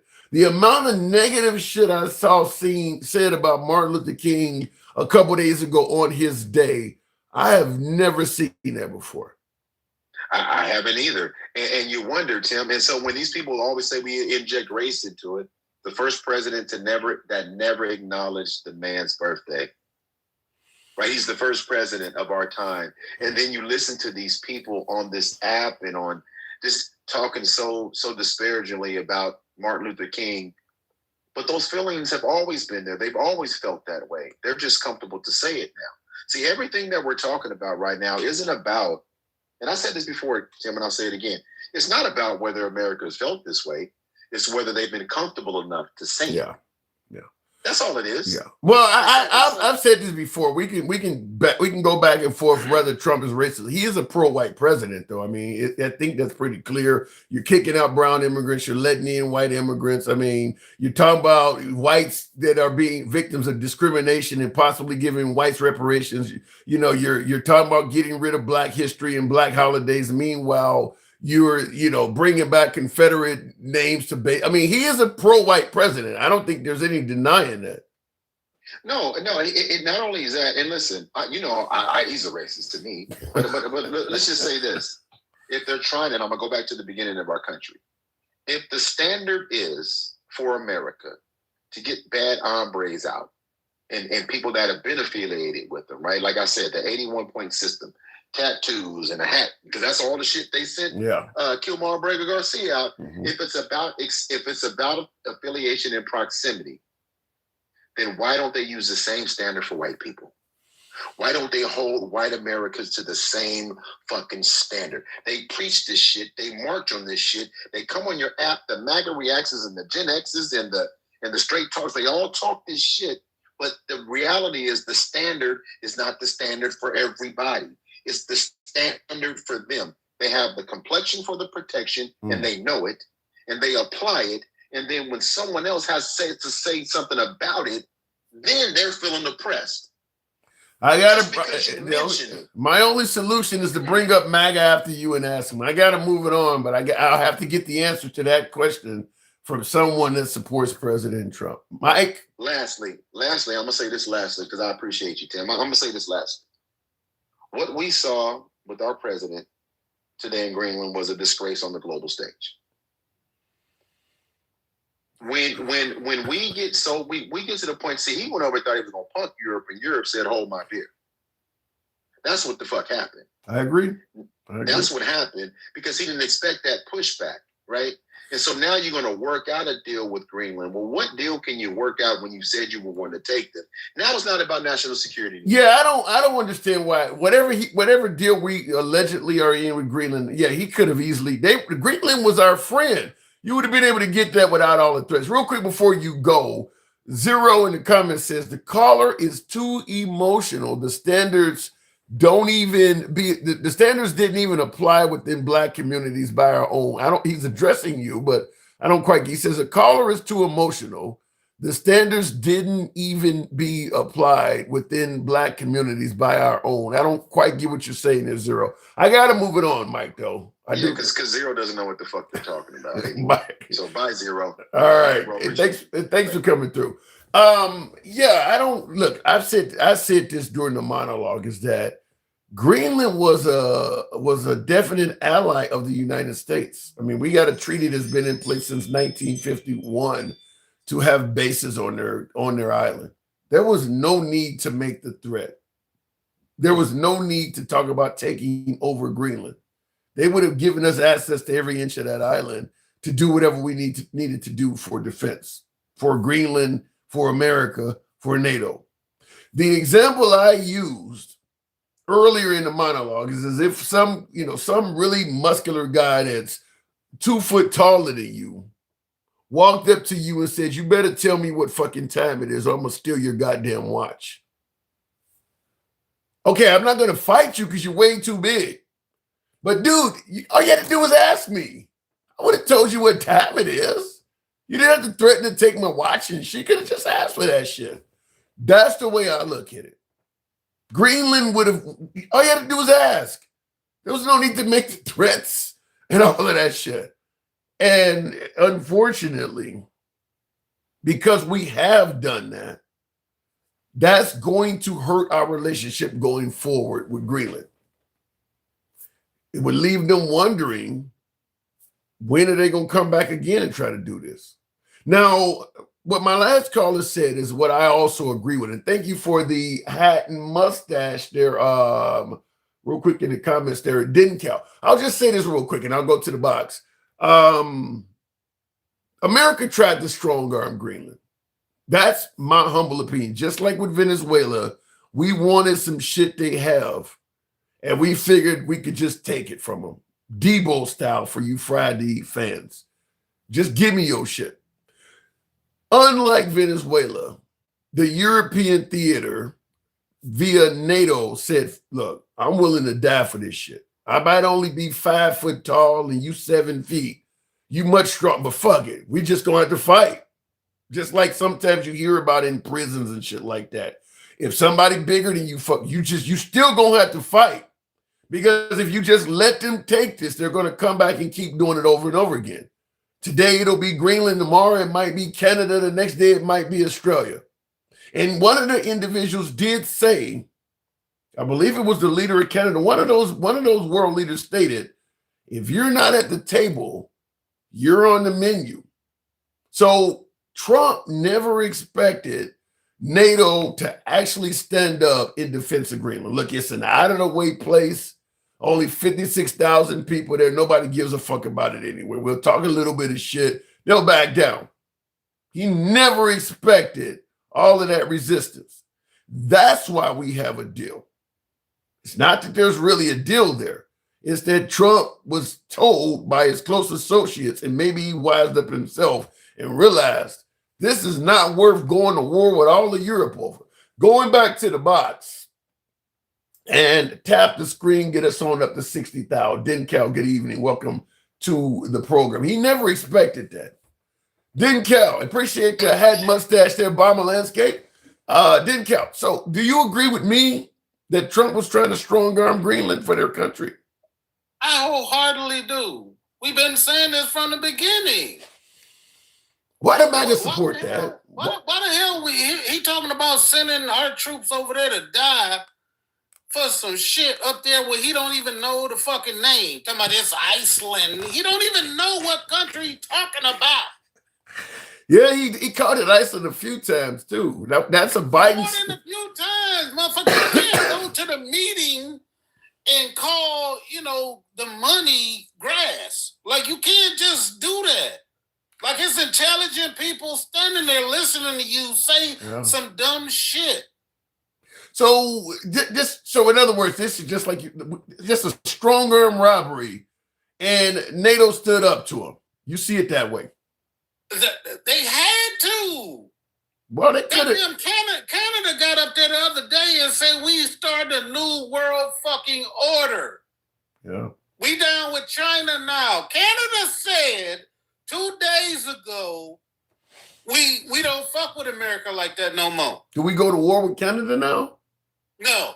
They know we can't go to war with each other because we need shit from them. We're talking about Trump, didn't count. We as a country need shit from Canada. Didn't count. You were thinking logically. We're talking about the people that think logically would stay. They'll stay along with me when I'm saying what I'm saying. But are any of them in Congress? No, I hear what you saying, man. Today, the rest of the world shitted on America. They was saying like we don't fuck with America no more. Like we starting our own supply chains. We look, we can't depend on y'all no more. And if it really get bad, we gonna cash out all of our bonds on y'all ass. Yes, I mean, I cannot. What do you think? If They all talking about they talking about cashing in like over a $1.2 trillion in bonds on America if we keep acting a fucking donkey. I mean, listen, MAGA believes we can do this on our own, though. I mean, I'm not joking. They really MAGA, just like President Trump. It's literally fuck the world. We can do all this on our own. Hey, I just wanted to ask you a quick question, man. Sure. What would it take for you to become your biggest investor? I don't know. I mean, a lion? I don't know. I'd have to figure out how that works. Lion, dude, like I could do that in my sleep. I'm just saying, like, really be a part of the show. We'll talk about it off camera. We'll talk because I'm open to stuff like that. They was acting a donkey until everybody came out and said, like, we not fucking with America like that no more. Well, and that's the thing. Like I said, I think that the Trump administration assumed that, because Greenland is an out-of-the-way country with only 56,000 inhabitants, that Denmark would just surrender under the threat of, I think he saw NATO probably similar to how he is, where I don't hold allegiance to no fucking body. I'll throw anybody under the bus if it means, and I think that he didn't see NATO as a group of unity. That he could just. But I'm saying, like, some of the stuff he doing is not even in Project 2025. Like, he just doing some stupid That's shit. money. He making money. I mean, when they're seizing those boats off the coast of Venezuela and they're indicating they've sold a couple of them for $500 million and they're not telling you where the money is. They making money. Okay. So why did he say anybody who support Greenland, I'm going to punish your ass? Why would he say that shit to every fucking body? Classical Trump. In NATO, which we fucking run. Like, why would you do that? You can get whatever you want in the darkness of NATO, but you say that shit in front of everybody. No. I understand it. Like I told Mike, or I told maybe it was even MAGA Reacts. Trump's an old dog. It's hard to teach an old dog new tricks. Trump is doing what has worked for him as a business person and as a politician. Bullying people has been very, he's been very successful at it. So he threatened to tariff all of them because that's, threatening people has gained him a lot of success in life. Right. And he's gotten away with it so much. Why wouldn't he do that? Why wouldn't he tell everybody? Look, the man came out in front of the whole world and said I could stand on Fifth Avenue and shoot somebody in the fucking face and I wouldn't lose support. You think that's valid? No. There's too many people that would not allow. There's no fucking way I agree with you on that. I think that I've told you, I'm trying to be moderate in this shit. I'm not. I think that, listen, I'm going to tell you something. When it comes to MAGA, Trump knows his supporters very well. When it comes to MAGA, if Trump is saying I didn't do something, there is no one that can tell MAGA he did and have them believe that person or that. I don't care if it's the FBI, the DOJ, the police, video cameras, video in the shooting. If Trump is saying I didn't do this, that is AI, that's a liberal witch hunt, that is a FBI gone rogue. When it comes to MAGA, and I've asked many MAGA this question during the January 6th hearings committee, my question is, if Trump committed an actual felony, not saying he did, I'm simply saying if he actually did something wrong, who could tell you and you would actually believe it? I have yet to have any MAGA say anyone. There's no one that can tell him. So Look, I get it. Look, I get it. I respect your show. I talked to some of the MAGA people offline and stuff. Like, it's hilarious, man. These motherfuckers is crazy. well, in the comments, real quick before we continue on, the Celebrity Chase says, I like Trump, but I disagree with him disparaging Martin Luther King. Martin Luther King was a great activist who happened to also be Republican. Makes no sense not to honor MLK. I think it does make sense. What about you, Den Cal? Man, look, I can't argue with somebody who says some crazy shit like that. I can't. Hey, what this viewer said is not crazy. What this viewer said is not crazy at all. It's not crazy. Well, he said he likes Trump. Could be policies or just Trump's boisterous personality. He just disagrees with the way Trump is treating the Martin Luther King holiday. How is that crazy? Because he's treated every holiday in this country since he's been like in an office. Oh, you mean He has said something uninspiring and crazy every single federal holiday since he has been the president. Every single one I can go to and show you where he said, hey, happy holiday, except for the lunatic libs who have tried to process me. And I didn't think of it like that. You're right. I guess that part went over my head. Yeah, he had said a horrible message. Merry Christmas and all of it. Yeah. No, not one time. Not like by mistake. Every single holiday, he puts out some crazy shit that MAGA just overlooks. They'd be like, well, let's not even pay attention to that. I'm like, he's the most powerful person in the world. I can't look at what he says and be like, well, he doesn't mean that. Oh, he meant that.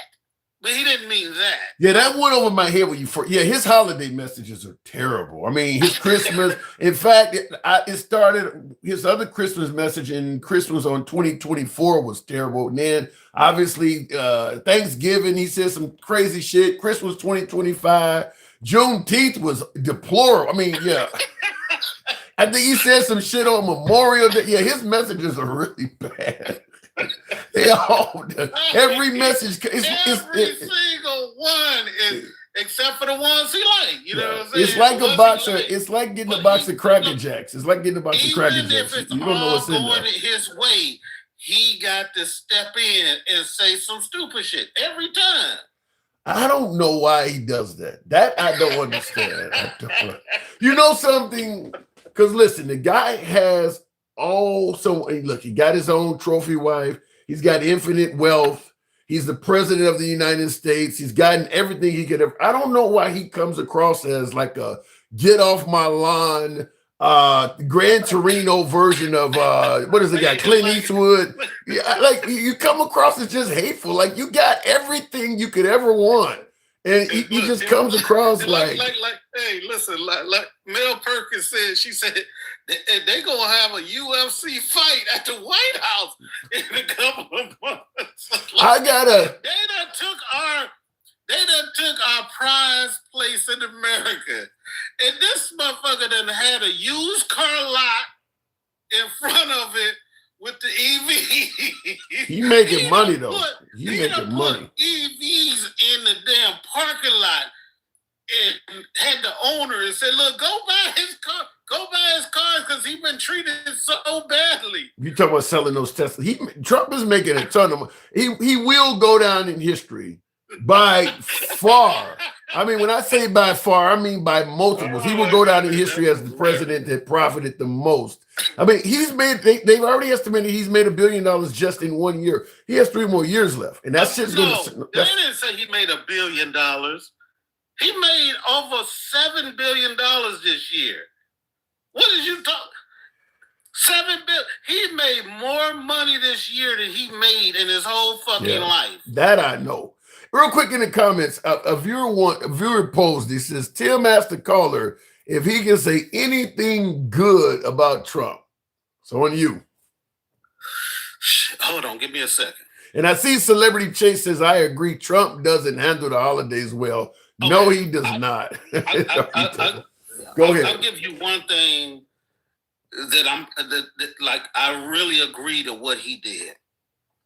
What he did this year was he put tariffs on all products and stuff coming into this country this year. Like anywhere from 10% to 100%. He put tariffs. And you favor this. No. We want something good. Give me something good he did. Okay, what I favor is that the majority of those tariffs were paid by the big corporations in this country. That is why everything didn't overspill, because a lot of the big corporations, they paid that 10. So they ate it. So they ate it without passing it on to the consumer.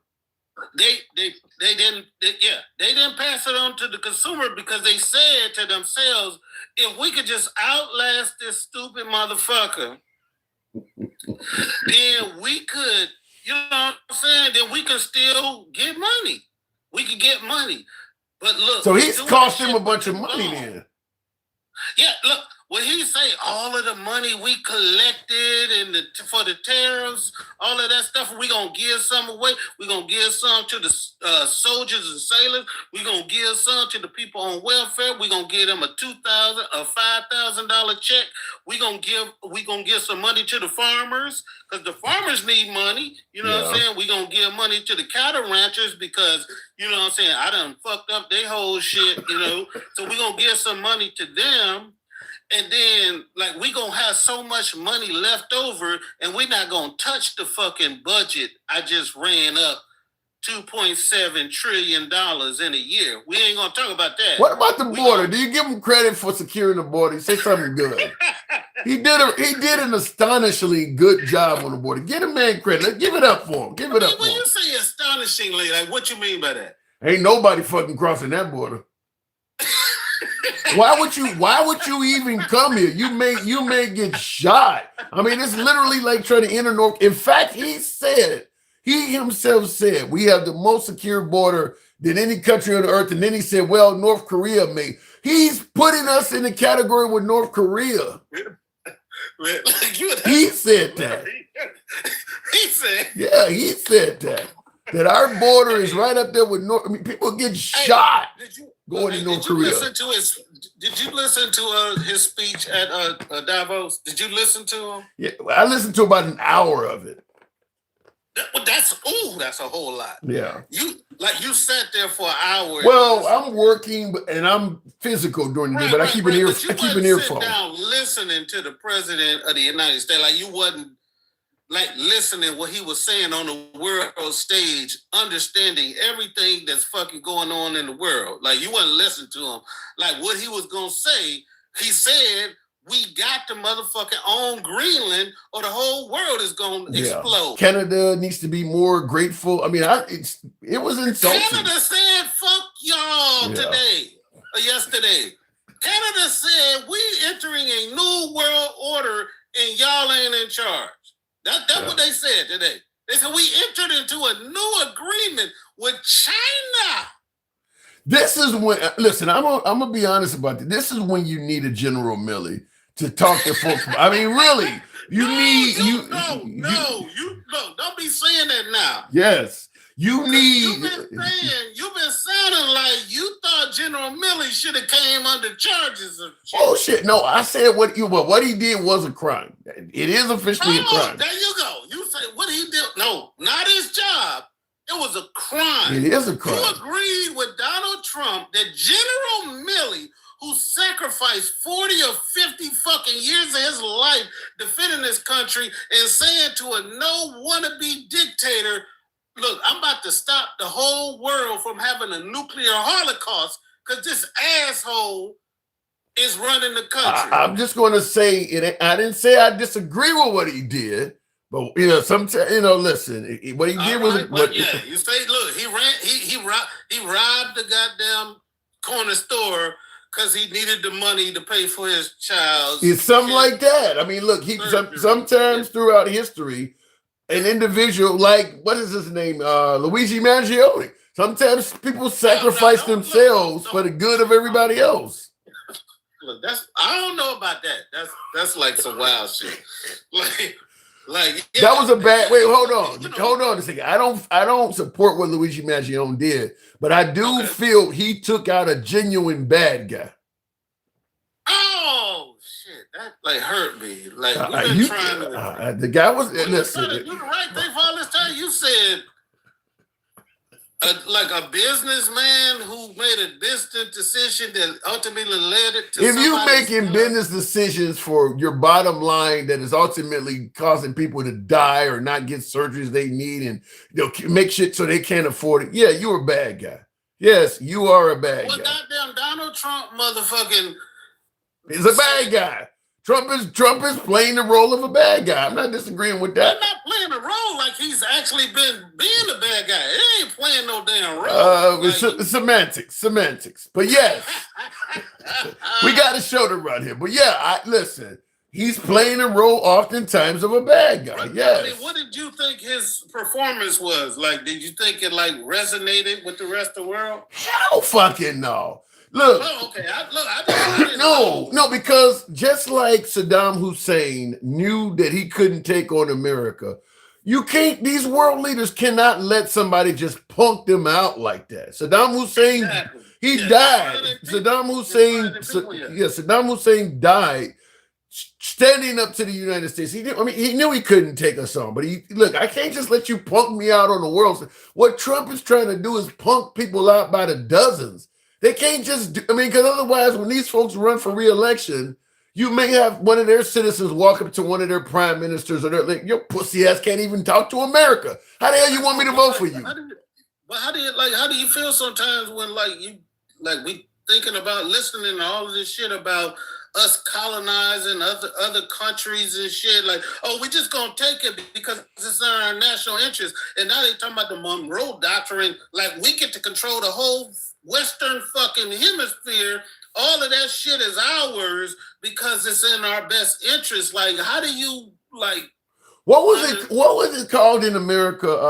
I think something like manifest destiny. That's what the Monroe Doctrine is. Because a lot of your MAGA people have no idea what the fuck manifest destiny is. God meant for this shit to be ours. When it came to the United States, they had the belief that. I know, but I'm saying they didn't know that before you just said it. Okay, but that's what the Monroe Doctrine sounds like, just on a larger scale. It sounds like manifest destiny. You just looking at the world that way. Like, God meant for this to be our hemisphere. So we're going to just take this shit. Just like they believe that the Lord meant for them to own the new Americas. So we're just going to take this shit. I mean, that's what it sounds like. God meant for me to have this. God said we should take this shit from their ass. If they don't agree with it, we just going to kill them. Yep. Them Christians love you, man. In the comments, Celebrity Chase says, the deporter-in-chief passed the torch to Trump. I voted for both Obama and Trump for the same reason, to keep illegals out of our country. I'm okay. I'll just say this. I'm okay with keeping the border secure and keeping illegals out of our country, but I do believe humanity is something you take into consideration. Even if you go out and commit a major felony, when you go to court, judges ask questions like, did he have any priors? Why did this person do this? They don't treat everybody the same. When it comes to securing the border, we look at people now like, I don't care if you stole a bag of potato chips 30 years ago. You got to go. I don't care if you're leaving the country where they don't admit it. They're going to kill you if you come back. Yeah, you entered illegally. You got to go. I don't like the lack of humanity, the lack of empathy that's in it. Real nigga. Real shit. I gotta go, but yeah, I heard you. I'm saying like real neglect, but like you neglected to say like they still gonna trust him. They don't care. No, they like this. I mean, I listen, my take on it. What you mean they like this? Well, I'm about to explain. My take on it, and MAGA may disagree with this, but my take, MAGA is anti-immigrant because the whole notion was we don't mind immigrants, just come here legally. And Trump has continued to in ways that you used to be able to come here legally, and they're totally okay with that. Most of some of your guests are not from America. Like they don't count. They part of the club now, though. They part of the club now. We love you, Mr. Trump. You know, they part of the club now. I'm saying, like, I'm just gonna say, like, some of the people be mad because you be bringing me up, like, sometimes, but like I contribute to the program. You're definitely one of the bigger supporters of the program. We're gonna certainly show love to people who support the program. No matter if I got handsome conservative, I got some right folks too that support. I'm going to definitely bring up folks that support the program, no matter what their politics are. I'm not gonna them the last people I'm going to exclude. And you do a good fucking job. I give it to you. Appreciate it. Now I gotta drop you. Thank you for coming up, Dick Kell, as always. Absolutely, thank you for supporting the program. Anytime. You're coming up anytime. Thank you. All right, moving on with the program. By the way, tap the screen, show the program some love by getting us up to 90,000. Real quick in the comments, I missed a few. Just a reminder that Trump was never shot.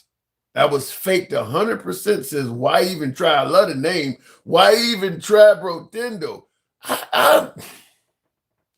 I don't know about the conspiracies. I get JFK wasn't taken out by that guy. Folks are saying that Charlie Kirk wasn't taken out by Tyler Robinson. And there are plenty of people that believe there's no way in hell you would take an AR round to the ear and heal like that. And I see the comments, Further Great says it's an artificial intelligence ear scratch, AI ear scratch. I don't know. The guy went down, held his ear, there was blood. I don't know. Somebody else lost their life because the assailant fired more than one round. Some firemen actually died at that event. So real projectiles were flying. I don't know. But, there are folks who do believe that most controversial shootings are not the way we're told. I mean, people don't believe that Martin Luther King lost his life at the behest of the guy that died in prison for it. Like I said, Kennedy, King, Charlie Kirk now is in that mix. And, of course, the attempted assassination of Trump. We are losing American rights and protection, says Joe Dirt. I absolutely think you're losing rights to ICE. I absolutely think that ICE right now has the right to do ICE has the right to violate your civil rights with little to no recourse. They can stop you at random, demand ID, detain you for no cause, and nothing's going to happen to them. The only thing that's going to stop you from losing rights to ICE is not to be in their proximity.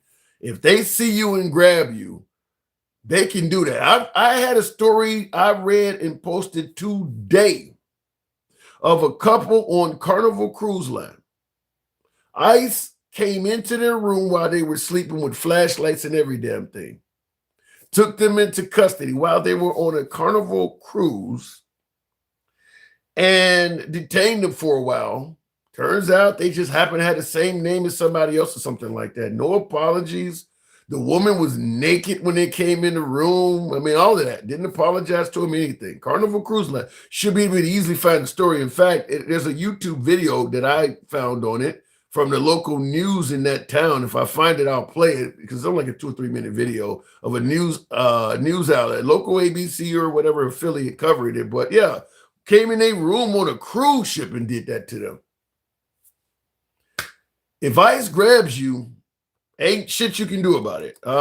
So I absolutely believe that right now we're in an era that ICE has the right to violate your civil rights because Trump wants ICE to operate, and he certainly is not going to hold them accountable in any way, shape, or form. So if they do something to you, you're gonna have to kind of grin and bear that until it's over with, and that ain't gonna end until the Trump administration is no longer in power. That's just the way it is. anytime, anywhere, and give your legs a break. A Caribbean cruise turns into an absolute nightmare for a Phoenix couple. They were just trying to enjoy a vacation with family and friends when ICE agents suddenly burst into their room. 12 News journalist Jade Cunningham spoke with the couple about the ordeal that they experienced and what they say it should have never happened. The intimidation was like, that's what it was about. For Jose Martinez and wife Tamara Veras, the past 48 hours have been emotional. We weren't treated like you have no rights. I felt violated. Jarring, traumatizing. This is clearly some sort of misunderstanding.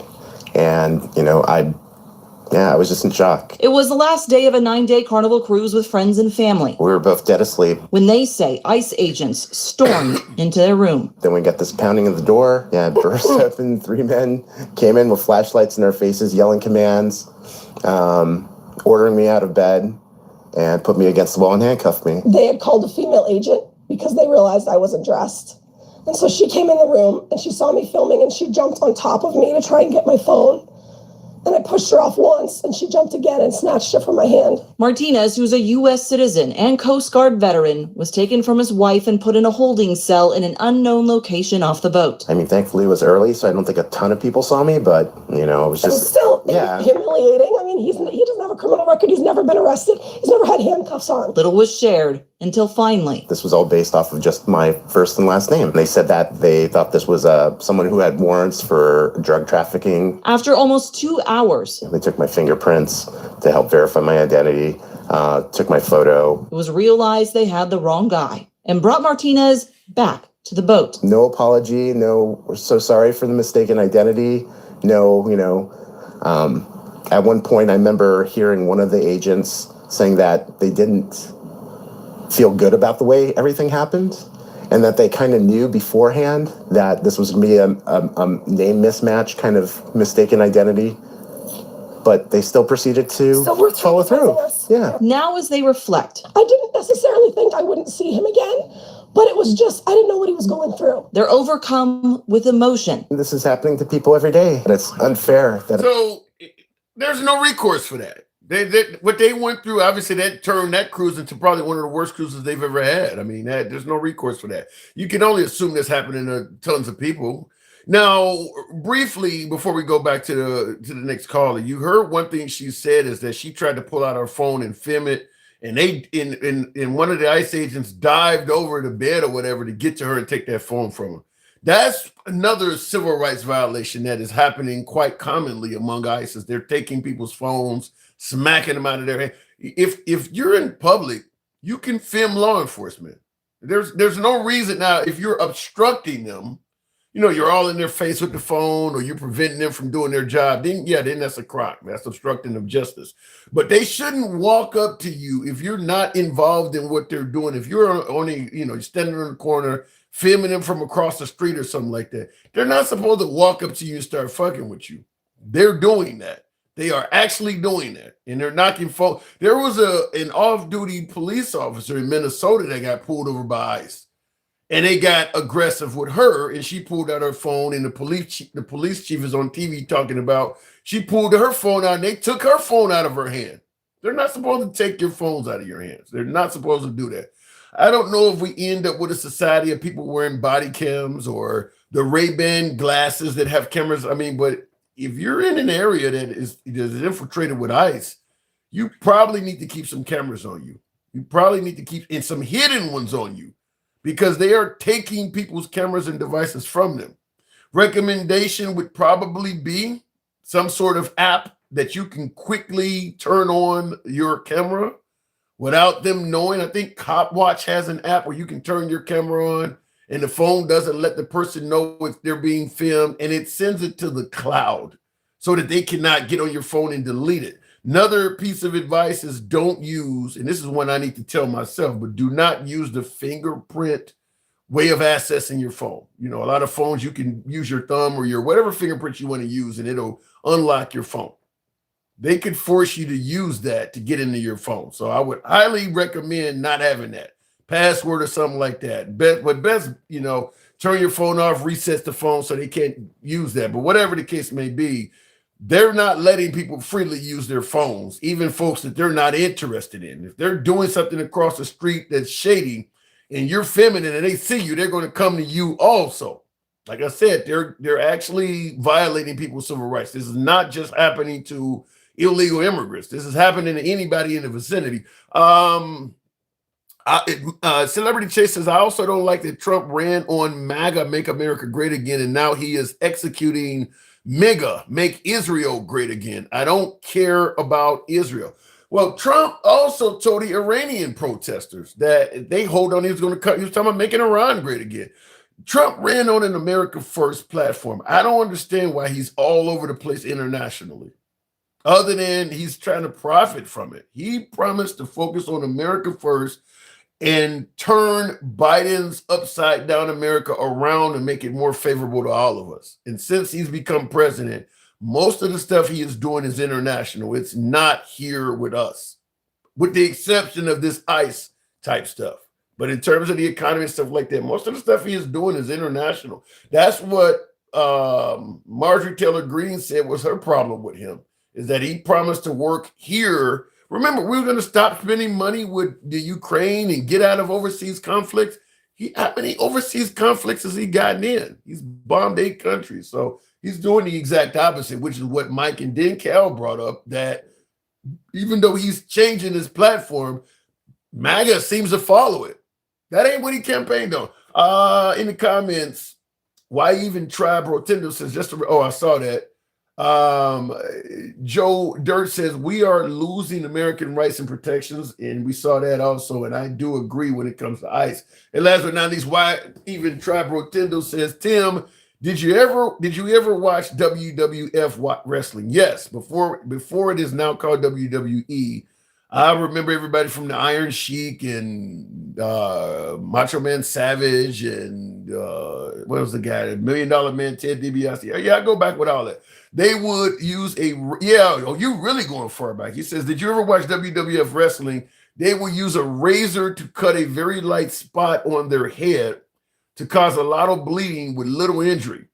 Trump was a huge fan of WWF, even made appearances. Yes, I know all of that. In fact, I remember that we used to, as kids in the 1980s, you could buy wrestling magazines, just like you could buy magazines with your favorite wrestler. Hulk Hogan would be on the cover, and you could literally see the little razor cuts on their head. You could see the cuts, signs that they were cutting themselves. That was back when we thought wrestling was real. In the beginning, people thought that shit was real. But yeah, I do remember that. And yes, I know Trump actually had a fake match with McMahon, the former CEO or whatever of the WWF. In fact, when he became president the first time with the whole moniker fake news and he was attacking CNN, he used a clip of him wrestling McMahon from the WWF, but he took his head and put a CNN logo on it. So it looked like Trump was on the ground beating up CNN. It was controversial at the time. God, did we not know what was going to come, how much more controversial shit was going to come, but he did that. Anyway, looking in the comments here, prices going up and people still talking about how much he's helping. What the fuck? Well, they see the ICE and other stuff. Let me go back to the box. They see him helping in other ways. We'll go back to the box. Trump was a great sport then, but he took the worst looking stunner I've ever seen. So was the Secret Service and local law enforcement and hospital staff and dead firemen involved in this WWE stunt. That I don't know. Let's go ahead and continue on, though, with Gen X. Fuck around and find out. Good evening, Gen X. Welcome to the program. He didn't do it. He just retweeted it. Yeah, I don't listen. Hang on a second, Gen X. I don't give anybody credit for using their own personal account to send something out and then say, well, I'm not the original author. Just like with child pornography, even if you're not the original creator, you can be held accountable for possessing it. If Trump takes and retweets racist shit, which he absolutely has done, you don't get credit for saying, well, I didn't create it, it's just a retweet. Once it's in your possession and you're willing to share it with the world, you now have ownership of it. Do you agree, Gen X? don't even have an opinion on that. Really? I don't have an opinion on it. I do know this. My man pulled up to the podium on a bike today and pulled a Debo, got off, was like, she got him out 40 to the world. So I'm assuming you think he did a good job on the world stage? Bro, I was so upset with Trump and the administration this morning by 10 o'clock. And after I saw that, he totally redeemed himself. Why were you upset? Bro, I want to see arrests. I'm tired of hearing, well, Pam Bondi is investigating this and what's his name from fucking CNN? Don Lemon? Don Lemon? Yeah, Don Lemon. We're looking into a KKK thing of charges for him and this and blah, blah, blah. I don't care what about that. They fucking went into a house of worship. They violated the law. They violated people's rights. I want to see arrests. I'm tired of the fucking excuses. Well, I don't want to hear excuses anymore. Don Lemon is the black Nick Shirley. Don Lemon is a fucking idiot. Listen, Don Lemon got kicked off CNN, so he's trying to make a name for himself as an independent journalist. I mean, by the way, ICE has no problem going into schools and churches to arrest people. Why is it so wrong for Don Lemon to go into one? Guess what? That's their job. No, it's not. That is their job. That's not Don Lemon's job to go into a church, a house of worship, and harass people. He's a. Now, guess what? Wait. Gen X. He is a journalist. It is his job. He's a journalist. That's what journalists do. No, but a church does not apply. A church does not apply. Just like an abortion clinic does not apply. Here's why I disagree with you. Outside, that's fine. No, here's you why cannot go into an abortion clinic. You can't do it. It's illegal. Here's why I disagree with you. An abortion clinic is not a public place. A church is. They take people from anybody can walk into a church. It's a public place. He walked into a public place and asked questions. He literally, as a journalist, he can do that. A church is privately owned by the parish. And they let the public in there all the time. Of course they let the public in. That didn't they are not a public forum for that kind of bullshit. If you're letting the public in, a journalist can be part of the public. He's not trespassing until you trespass him. But if you it was trespassing. Okay, bro, then there were children in there. There were families in there. Are you fucking kidding me? Come on. I don't get the outrage. If you're okay with watching ICE go into schools and fuck with kids and disturb the whole damn school, I don't see how Don Lemon is taking the cake. Again, Don Lemon went into a privately chartered area and terrorized people. Gen X, ICE is going into people's ICE is going. Gen X, ICE is going into people's homes without a warrant. They're allowed to do no, that. They're not. There's illegals there. You're not allowed to go into somebody's home without a warrant. And they're not, and by the way, they're not doing it just with illegals. A lot of American citizens are getting caught up in this shit. Like the clip I just played, they went into their room, no warrant, and there was nobody illegal in there. Went into their room where? You didn't just see the Carnival Cruise Line I just played? Dude, it's a fucking floating Waffle House. Are you kidding me? Gen X, when you're on a Carnival Cruise Line in your cabin, that is now your homestead for the night. Just like if you're in a hotel room. When you're in that room sleeping butt-ass naked, that is your room for the night. That is not your domicile. That is not your home. So anybody can come in without a warrant? No, they have to have probable cause. I'll give you that. They didn't have it. They walked into somebody's room and there were no illegal immigrants in there. Didn't apologize or anything. Well, they established that they made a mistake after the fact. And guess what? When you're making an omelet, you've got to break some eggs. You have to. That's a hell of an analogy. Real quick in the comments, Celebrity Chase says Don Lemon.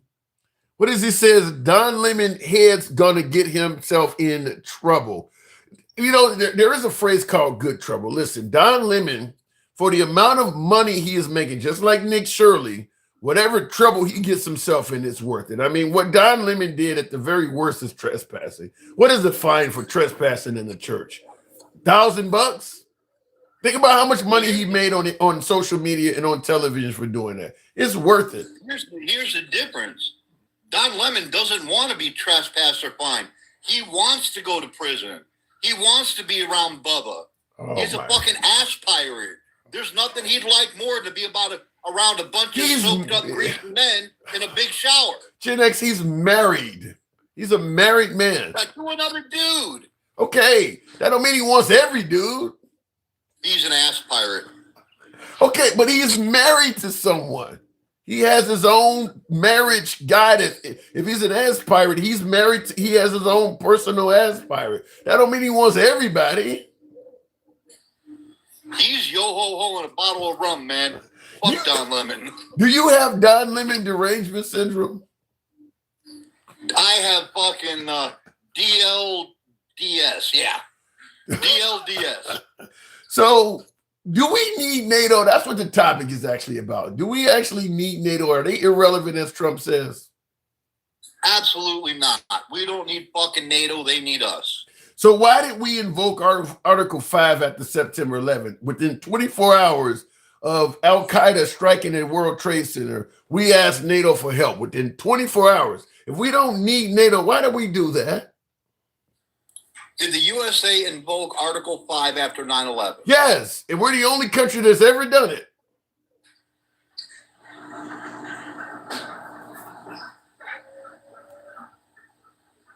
Yep, they did. Yeah, it says right here. Right. You didn't. So the question I'm asking is, if we don't need NATO, then why did that happen? We didn't need them. So we did it. They might have invoked it, but we didn't. We don't need NATO. NATO needs us. Who pays for most of NATO's budget? We do.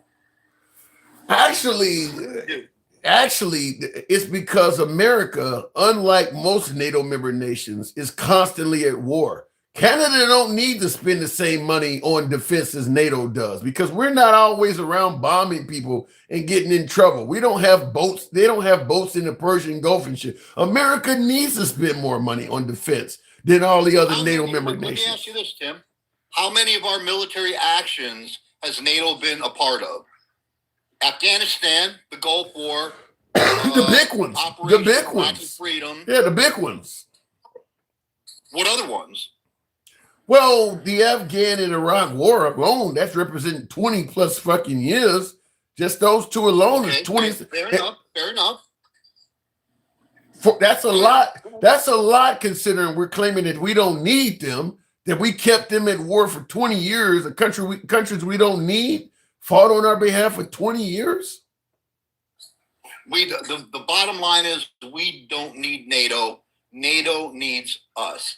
Do you know who the first country was after 9/11 to offer us help and we declined? One of the first countries. I don't know if it was the first. It was one of the first countries to come to our aid and offer us fucking help before NATO. Who would that be? Russia. Well, yeah. Let me just say it let me tell you why I vehemently disagree with your comment that we don't need NATO. If NATO said, well, since you don't need us, every one of our countries that you have military personnel in or a base in, we want you to leave, we would be at a severe disadvantage because those are a lot of forward bases that put us closer to our enemies so that if something happens, we already have equipment there. If NATO made us leave and they stopped providing intelligence and surveillance, America would be significantly weaker worldwide. I don't agree with that either. You think we can do it all from the United States, huh? Yeah, let's put it this way. If you live in a hood, okay, and you got the whole room of AKs and firepower and this and that, and you got a bunch of homies from the east side that are looking to back your play, and you're gonna rock and roll with the south side, but you don't arm the east side. How fucking handy are they to you? They're not. They are riding on your coattail. You are making them powerful. I disagree. Not them. I disagree because you're making it sound like them being armed is the only thing that can make them valuable. They could be snitches, they could be informants, they could be giving you intelligence, they could be doing all kinds of fucking destruction missions behind us. There's a lot of things they could be doing on the South Side that don't require guns that is very beneficial to you. Mike's in here saying he can't even make a valid point. Mike, you can't even have a debate with somebody who's not pissed drunk. Oh my God. I've seen him. I've watched him. I fucking watched this guy. He's a fucking loser. Okay, I don't know about the piss drunk comment, but in regards to what you and I are talking about, the point I make that's fair. I'm not going to run my mouth on Mike because he's not here to fucking protect himself, and that's not fair. My apologies. But in regards to what you just said about arming the South Side, and if one side of town did not have firearms, during World War II, a lot of countries used women that were unarmed, that were able to act as spies and things like that. You don't necessarily need all of your allies to have weapons to be of value. Intelligence, spying, snitches, informants, all of that stuff has value too. I think that was a mistake too. What do you use mean? women in that capacity. I think they would have got a lot more out of it if they'd had the women bringing sandwiches. What is up with you and women in sandwiches? Do you believe women should be able to work? Yeah, they could do daycare or nursing. I don't want some fucking male nurse. I think there's a role for them in society, in the workplace. Explain. So, because I want to make sure hold on, just to make sure folks get clarity, because we haven't discussed this for a while, but you do believe women should not be allowed to vote, correct? Nope. Why not? They're too emotional. Too emotional. Because they're too emotional. You don't see Trump as emotional? Not as emotional as a woman. Men can be emotional, but we still, at the end of the day, when we're emotional, we sit back and say, okay, this is what my emotions say. This is what my facts say. I'm going to go with the facts. Women say, oh, my emotions say this. Let's go ahead and go with that. Oh my God, it makes me feel better. I don't know. Okay, so women shouldn't be able to vote due to emotions. Career fields. A woman doctor. You favorite women being able to be physicians? No. Scientists. Scientists, I would say yes. I would lean towards yes. On a very small percentile of the female population. Yes. In honor of Charlie Kirk, what about a pilot? It depends. A white woman or a black woman? My God. A white woman, yes. A black woman, no. Why not? Well, because white women are smarter than black women. Based on what evidence? Based on fucking knowing white women and knowing black women. You can sit there and you know them all? That's kind of not fair because all women are snap caps. All women are snap caps, so that's probably not fair. I'm about to say you know them all? Okay, so white women can be pilots, but black women cannot. Police officers. No, absolutely not. Firefighters. Absolutely, positively not, and I'll tell you why. If you're in the 20th floor of a burning building and your big old black ass breaks a leg and they got to bring you down a ladder, okay, do you want a man that's 5'11", 6'1", 220 pounds dragging you down a ladder so you live, or do you want some woman who's 5'2" that passed it because they lowered the standards for the test? What about other duties? Could she not have the hose aiming the hose at the building? Does she have to be the one going in? I mean, there's other duties for her to be a firefighter, right? She could drive the truck. There's a ton of things she could do. Yeah, she can fucking stay at the bottom and give sandwiches to everybody when they get the hell out the burning building.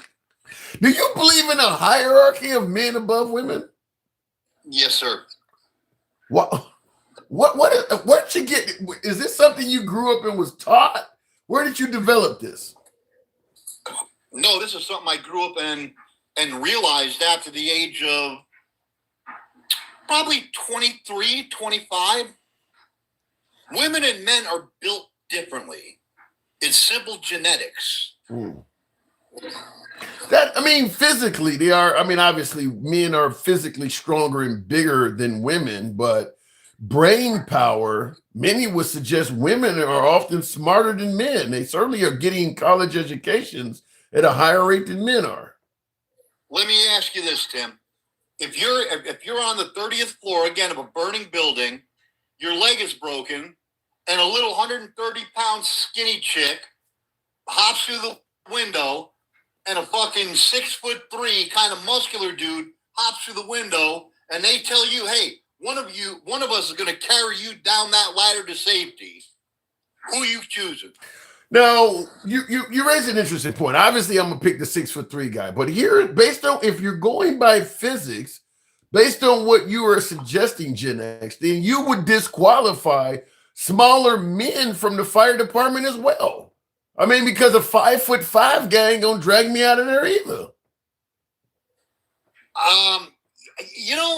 And I've actually thought about that, and somebody else I was having this debate with brought that up to me.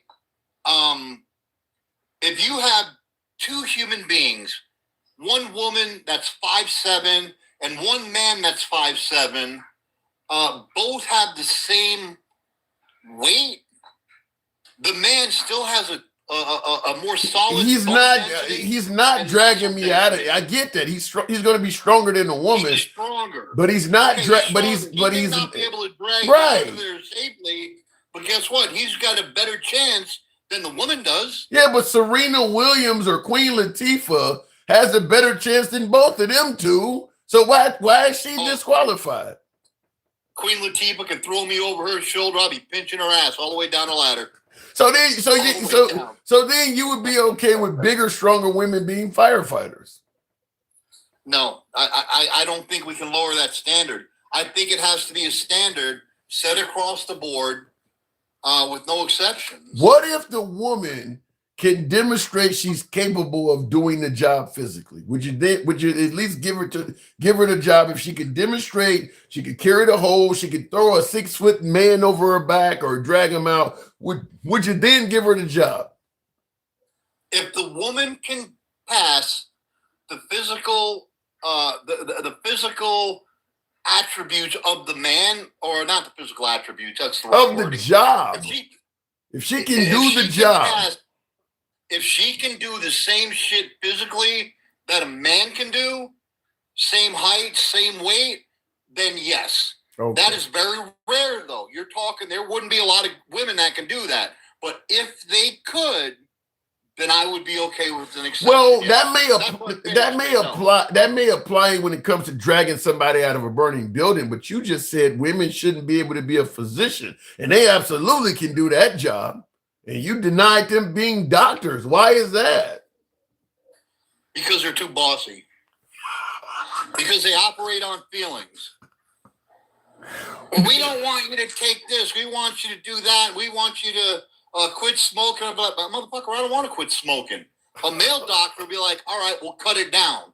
A woman is like, nope, you got to quit or you don't have a future.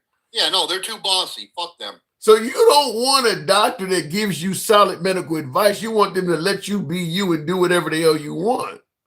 I don't want a doctor that pushes me to do something I don't want to do. Even if it's in the best interest of your health. Absolutely. It's my decision. Then you don't want a doctor to be a doctor, basically. No, I absolutely want him to be a doctor.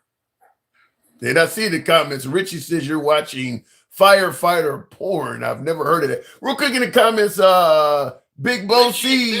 There's such a thing as firefighter porn. Please DM me because I'd love to see that. I'm sure firefighters make calendars all the time. and many of the strippers dress up as firefighters. So I'm sure there is. Big Bo C. Let me tell you. Hold on, hang on. Big Bo C says, Tim, I bet you $100 that Gen X lives in a trailer. Is that your residence, Gen X? Somebody say you live in a trailer park. No. Okay. Have you ever lived in a trailer park? I own 3 of them. I own 3 of them in several parts of the state, but that's not where I live. Okay, fair enough. What were you about to ask me? Fuck, now you made me forget, dude. You never disappoint. So if a black woman demonstrates she's capable of doing the job and flying a commercial airliner, can she be a pilot? No, because they'll fucking argue with you about everything, dude. What? When the last time have you flown and got into an argument with the damn pilot? I dated one black woman in my life, and let me tell you something. An Italian man and a black woman do not fucking mix. That's like fucking suicide. That bitch wanted to stab me after an hour. And you don't understand why is the killer. The way you're talking, making sandwiches and shit. I can see that. I mean, but you don't. So have you not seen the way they behave? And even Walmart. If somebody steps in front of a white woman, she'll stick up for herself, but her voice stays kind of legit. If you do that to a black, excuse me, I don't want to hear your ass do no more. They sound like fucking gangster grandma at Walmart. Oh my God. I take it you've never dealt with a Karen, because there's plenty of white women that will raise their voice up. Some of them will even put their hands on you. There's an African-American guy on TikTok. I forgot he's a military guy, and he actually had to hit a white woman. He was walking on the streets of Virginia with a sign that says, "Fuck Trump." And this white woman got out of her car and walked up to him and literally put her hands on him, and he knocked her to the ground. I mean, he actually hit her. Well, somebody in the comments, if you've seen the video, I mean, it was pretty popular. Somebody let me know who the guy's name is, but yeah, I saw it. Yeah. Oh, so you've seen it. So yeah, I mean, so urban gang, Union gang, yeah. So Mark, let me say, for national and international. Say that again. I said, let me say that fucking that MAGA woman had it coming. Okay. All right. She had it coming. Okay, we finally agree on something. You can't put your hands on people. We finally agree. If you put your hands on people and you get dealt with, then that's on you. What about climbing through a window trying to break in their house?